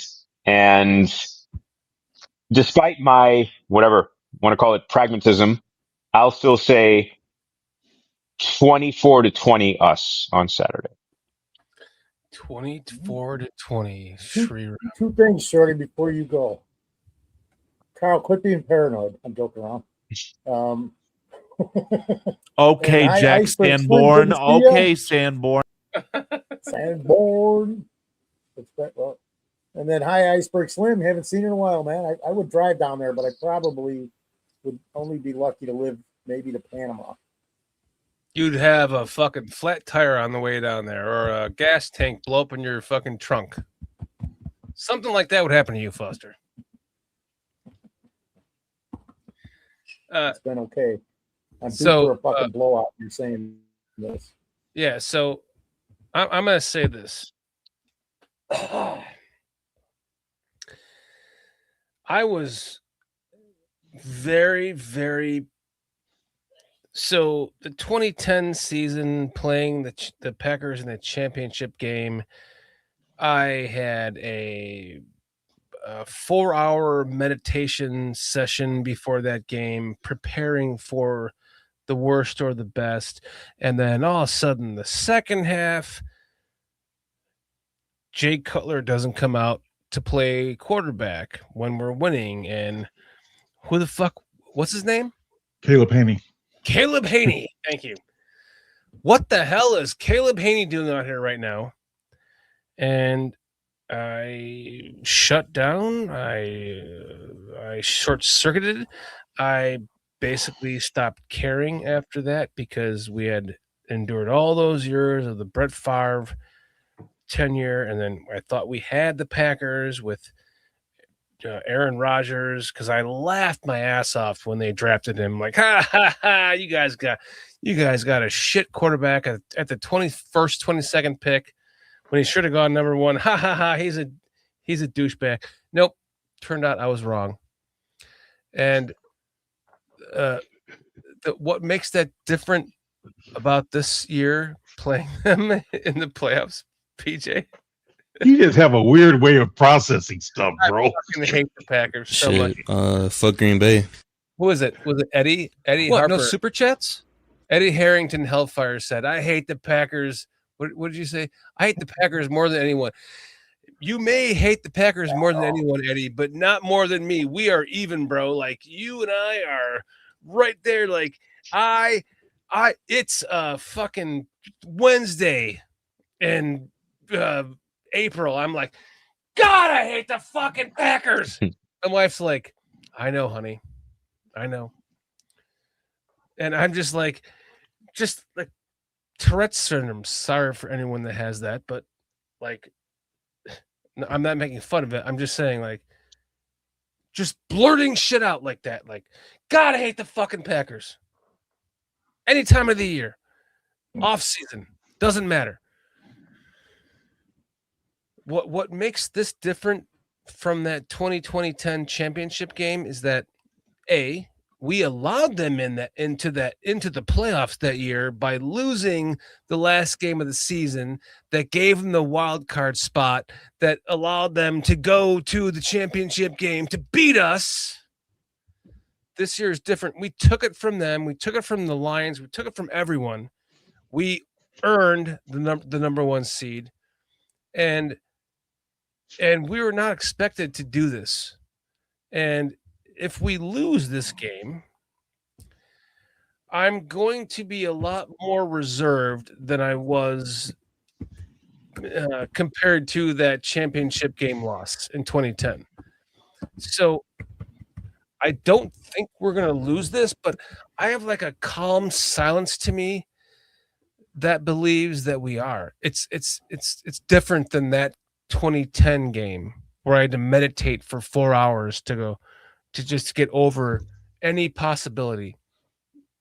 The highs are too high and the lows are too low. Yes, correct. Does anyone in this panel feel like this game is more important than the Super Bowl? Like the 06 Super Bowl was much more important than this game. Well, I do not. I think that's to my point, Carl, is I think that this game is, even if we do lose this game, which I do not believe we will, I have no reservation to that. I think we're going to win this game 100%. But in the event that we lose this game, it's different for me than that loss in the 2010 championship game, because that seemed like more of a one and done season than this does. Like, even if we do lose this game, this feels like a sustainable success that we have built, that Ben Johnson has built. I say we, like we've done this, right? Like, it's Ben Johnson. It's also Ryan Poles. It's what he has done to maneuver the team into the position to get Caleb Williams, to get Ben Johnson, to get to then, as I've said, we've talked about all during this entire season, is that the head coach has input into what the general manager drafts. Yeah, it comes down to the GM drafting who he wants to draft, but it's all based upon what the input comes from the head coach. So you have Matt Eberloser inputting, saying, I need this guy, I need that guy. Well, he got a couple of those guys. They went heavy on defense the first year, but it just didn't work out because he was not a quality superstar head coach. We have that now. So we saw that. No, what the issue was, he didn't bring somebody in that could be able to develop a quarterback. That's where he messed up at. That's another part to it too. Thank you. This is my fucking Super Bowl until we win one. But you add in that the head coach has input to the draft picks, is what I'm saying. Is we have a model for sustained success right now, and that is if a big capital if we lose this game, which I don't think we will. It's not going to break me like it did that 2010 season when we lost to the Packers in the championship game, because I know that we are built for the future, and nothing else matters from that point on for me. So I am fully expecting to win this week. I believe we are going to win this week. However, in the event that goes the opposite direction, I am not prepared to completely shut down, because I know that I have confidence in what is going on right now. And the rubber game doesn't mean a fucking thing right now. What matters is next season.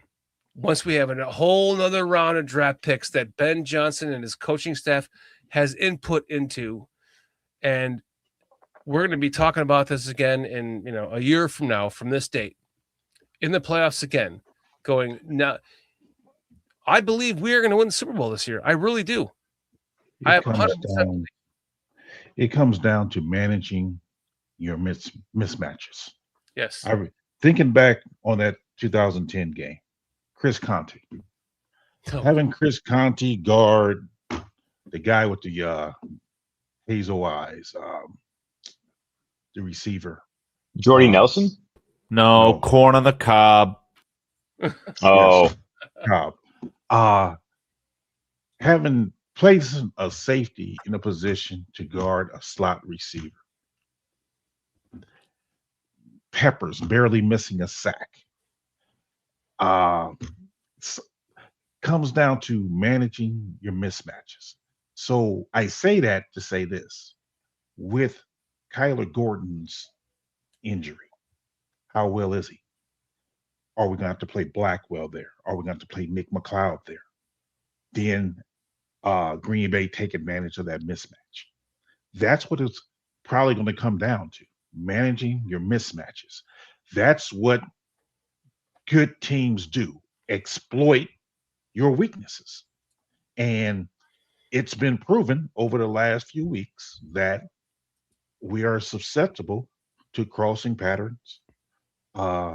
And I'm telling you, when I seen Shanahan, what he did to us, where he noticed that, man, we're getting depth on the crossing pattern. He had a guy fake like you're running the ball to bring the linebackers up. Now he can throw it behind him. Just the simple things. I mean, football comes down to more than anything, managing mismatches and putting your defensive player in a conflict.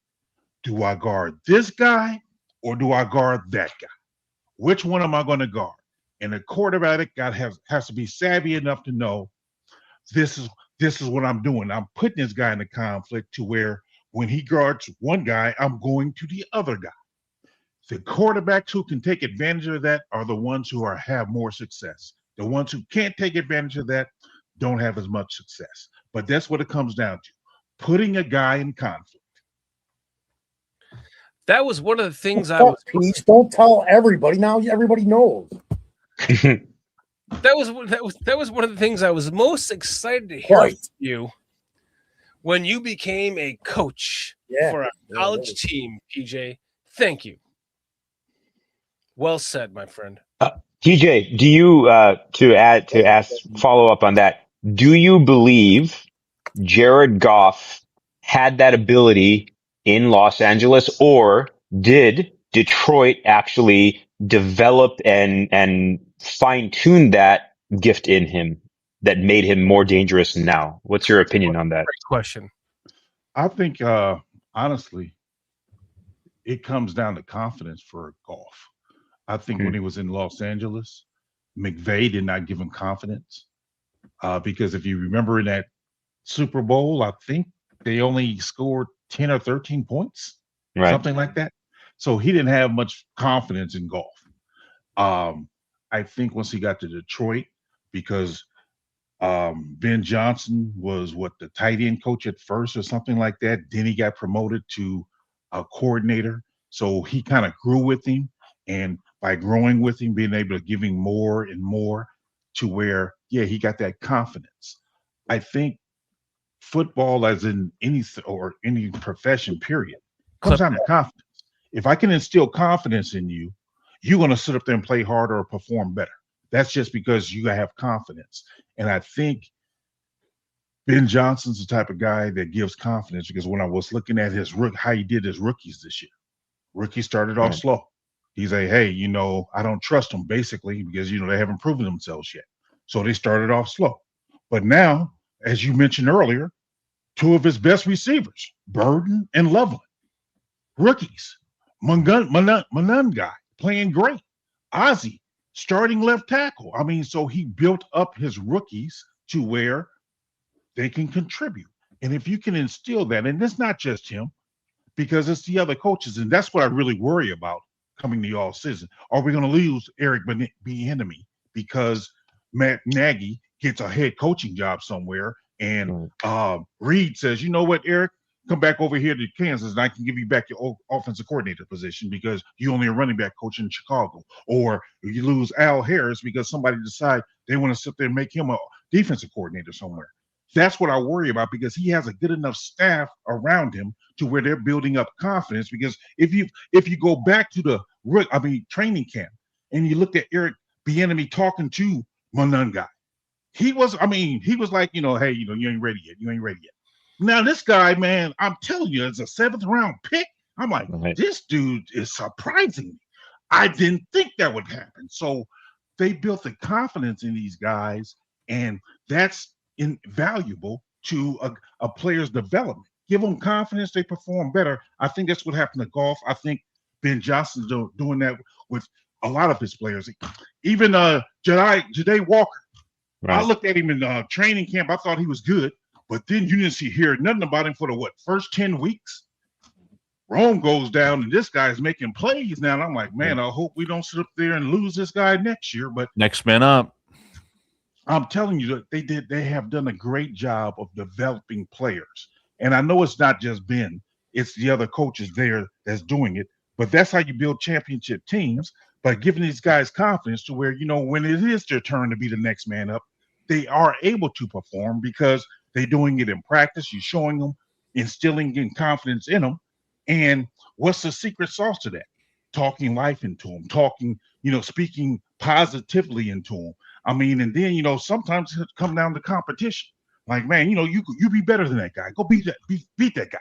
You got to be able to talk that talk. Yeah, you brought up the idea of the Bears losing coaches in the offseason, PJ. This has been in the queue for a long time from Squeegee, so I hope you're still around to finally acknowledge our good question, Squeegee. The idea of keeping Al Harris as a defensive coordinator over Dennis Allen, I can say that Al Harris is very straightforward in his personal analysis. He said that he isn't a scheme guy. So I genuinely don't think that Al Harris is even ready for that, but I just thought it would be nice to address that since Squeegee asked it such a long time ago. Well said. Final thoughts, guys. PJ, was that yours? You got one more? Sure. That could be mine. Yeah, Foster? Yeah. Well, we pretty much covered the bases, honestly, man. You think about between everything that PJ stated, my insanity, Sriram just backed up, we kind of piggybacked all off each other. I don't know if we're all in agreement on everything, but I think we are. Anybody else put out a score except for Sriram and I? Yeah, very important, guys. A lot of star chats for today for your predictions for the game. I'll jot them all down. If you have a prediction that you haven't shared already, please do, and I'll make sure. Are you gonna do a polls got this shit? Yeah. After that, I can do that. Okay, we'll end it with that, and then so Shri, what's your final thoughts?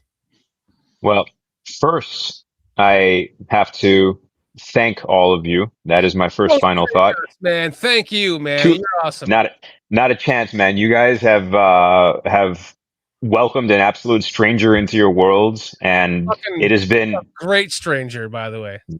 Well, now we are lifelong friends, virtually for now, in person at some point in the near future. So thank you for. Sorry, Shri. Yeah, sorry, Shri. Yeah, right. Fact, I'm quite sorry, Shri. Quite. Yes, because according to you, I'm going to replace you, and you're going to take my job from me and give me some free time finally. But I do not recall being this optimistic, not just for a game, but for long term. Mm-hmm. I don't recall when the last time was. I really don't. I trying to think back to after 2006 maybe, or maybe after even 2005 when we became a team full of promise. And same thing with 2001. I don't recall the same feeling, man.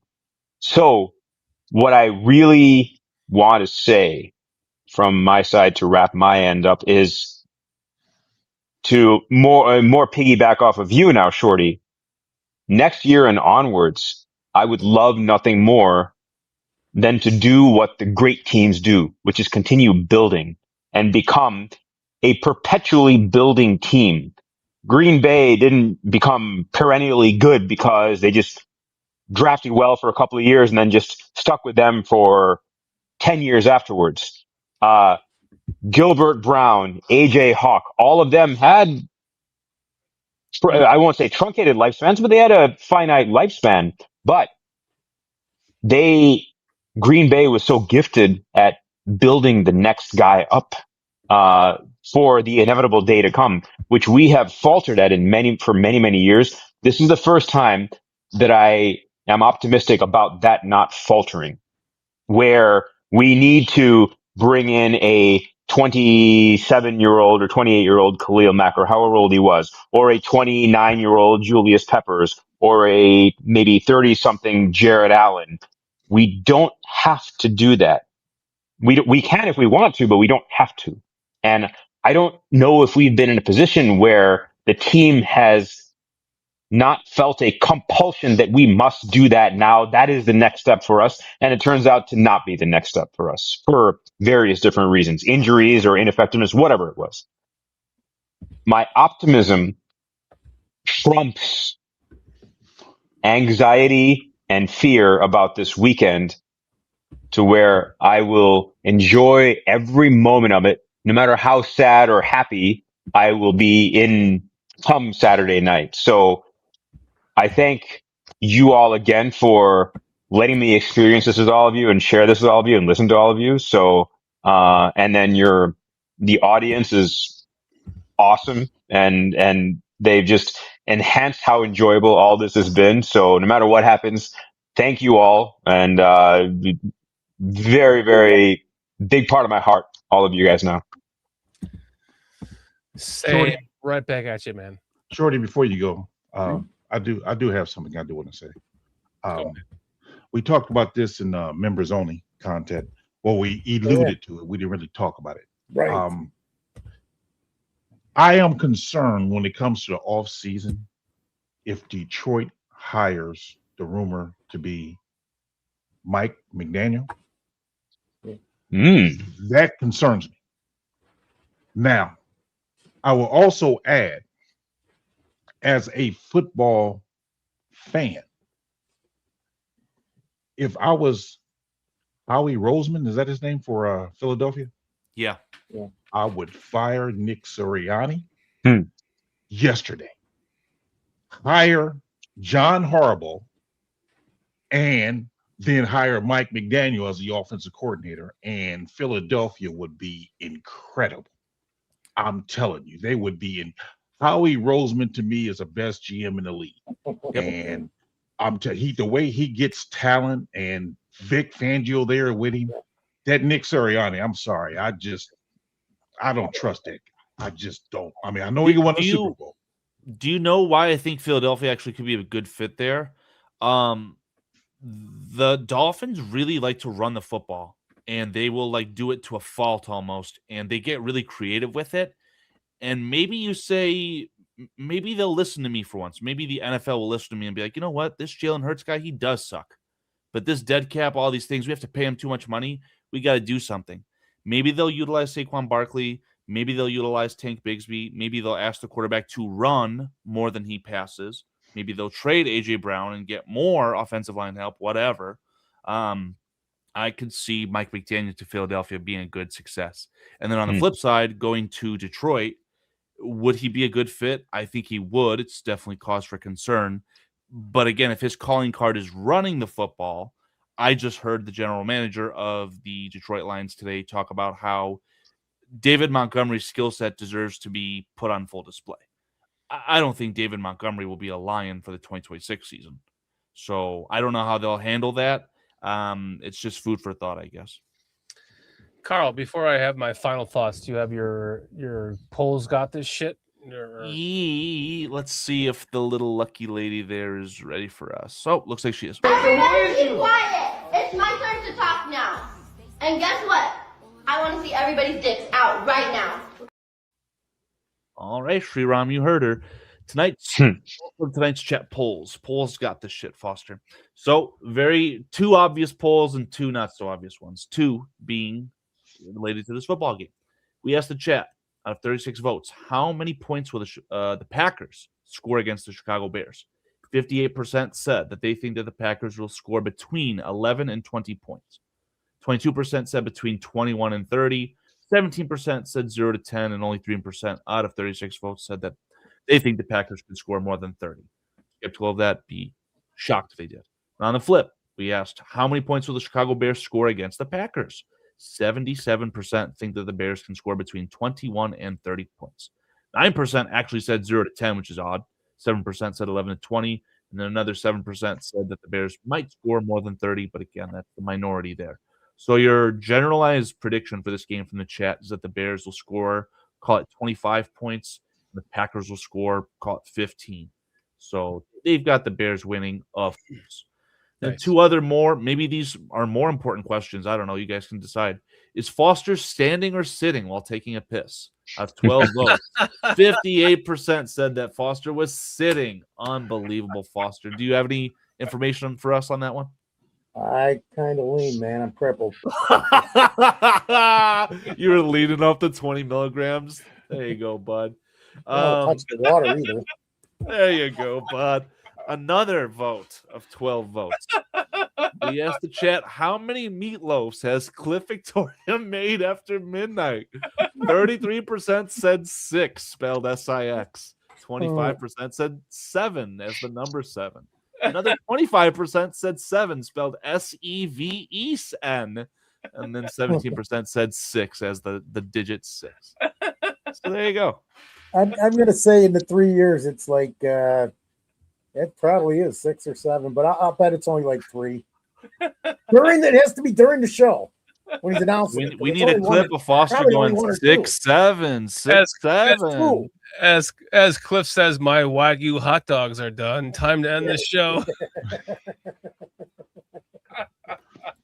And he's on the East Coast.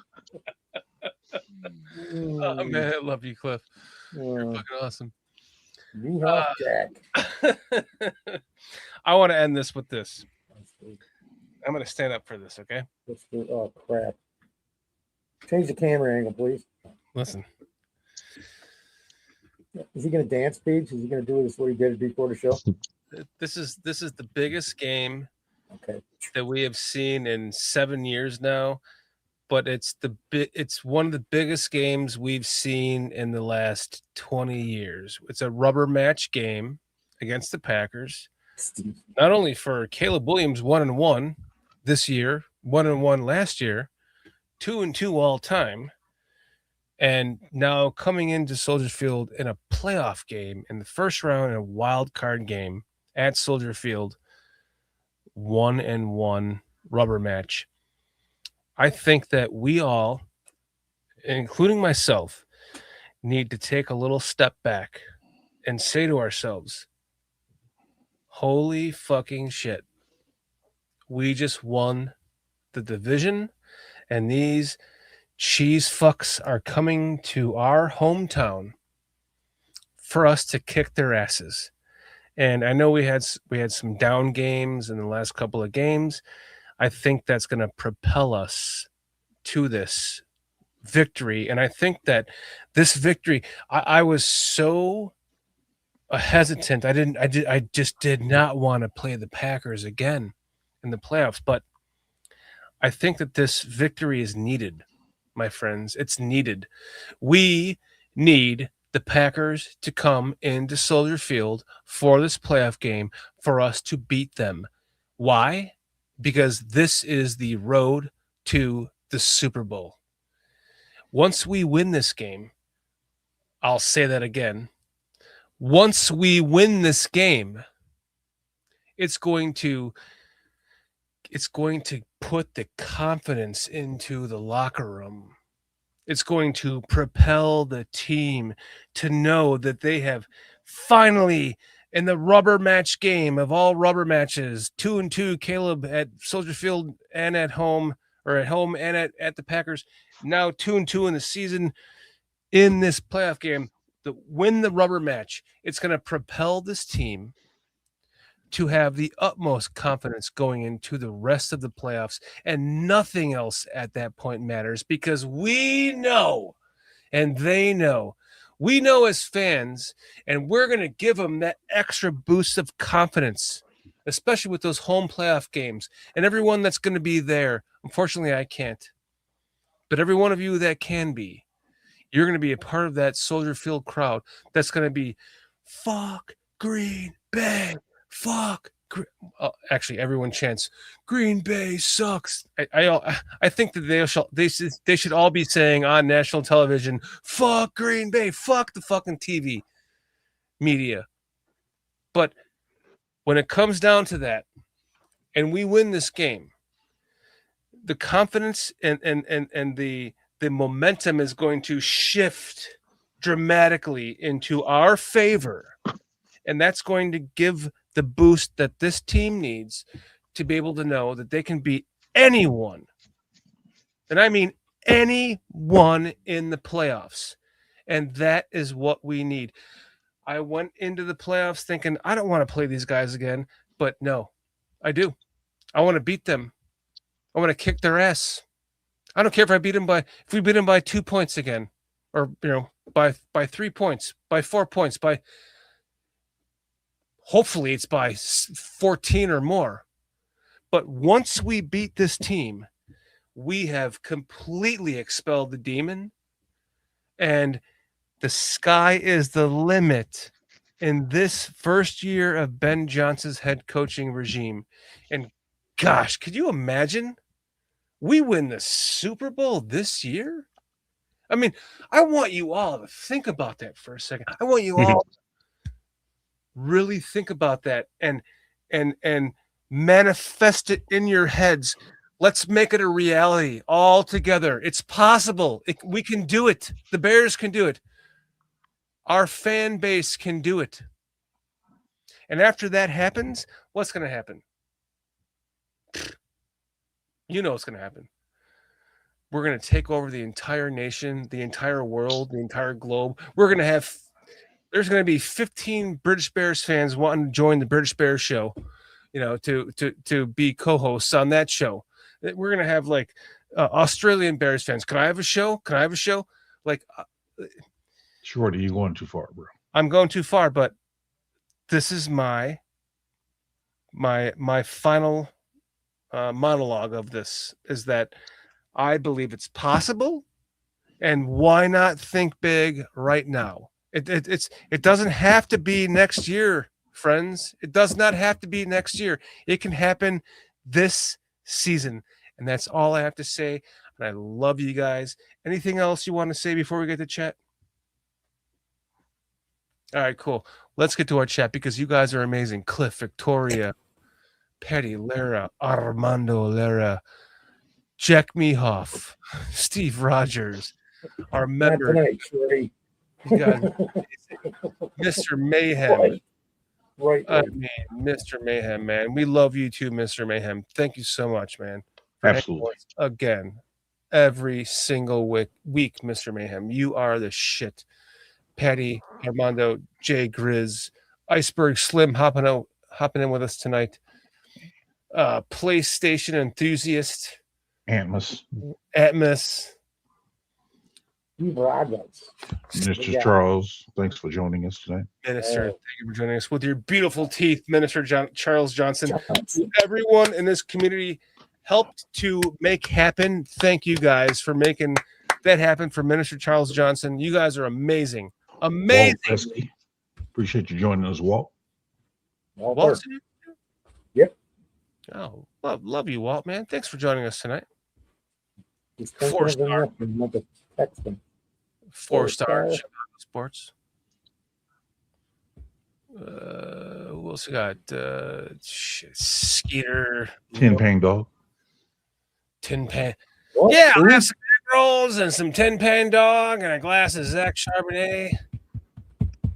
Love you, Tin Pan. Oh, Peter LaCroix. Granol something.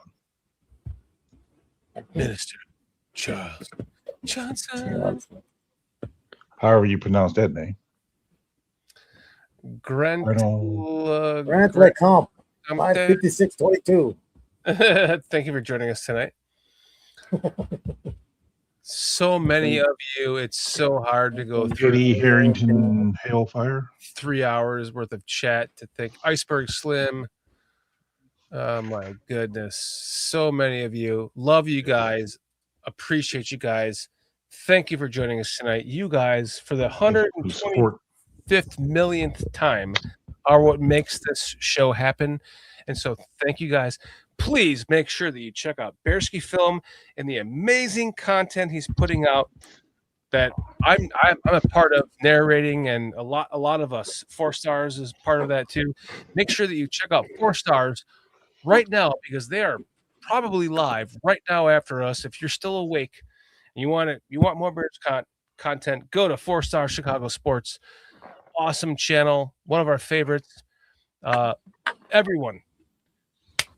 Oh, by the way, we might. So I reached out to Eric Kramer about joining us tonight. Former Chicago Bears quarterback who Caleb Williams just surpassed his all-time single-season passing record. He could not join us tonight because he was part of another podcast.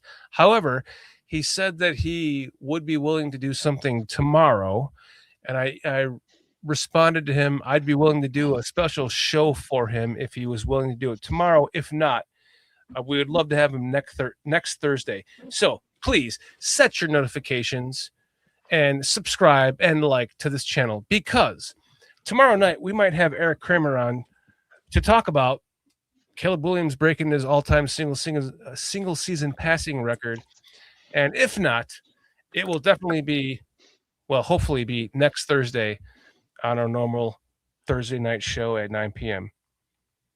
All you guys, PJ, Foster, Sriram, Carl, love all you guys. Love all you guys in chat. Thank you so much. We will see you soon. On a 1, a 2, a 3. Bears. The Bears. Peace out. 6 seconds, PJ. It takes Jervon Dexter 6 seconds to sack the quarterback. All I'm saying. 9th worst unqualified lineman, PJ. Love you guys. We BCP.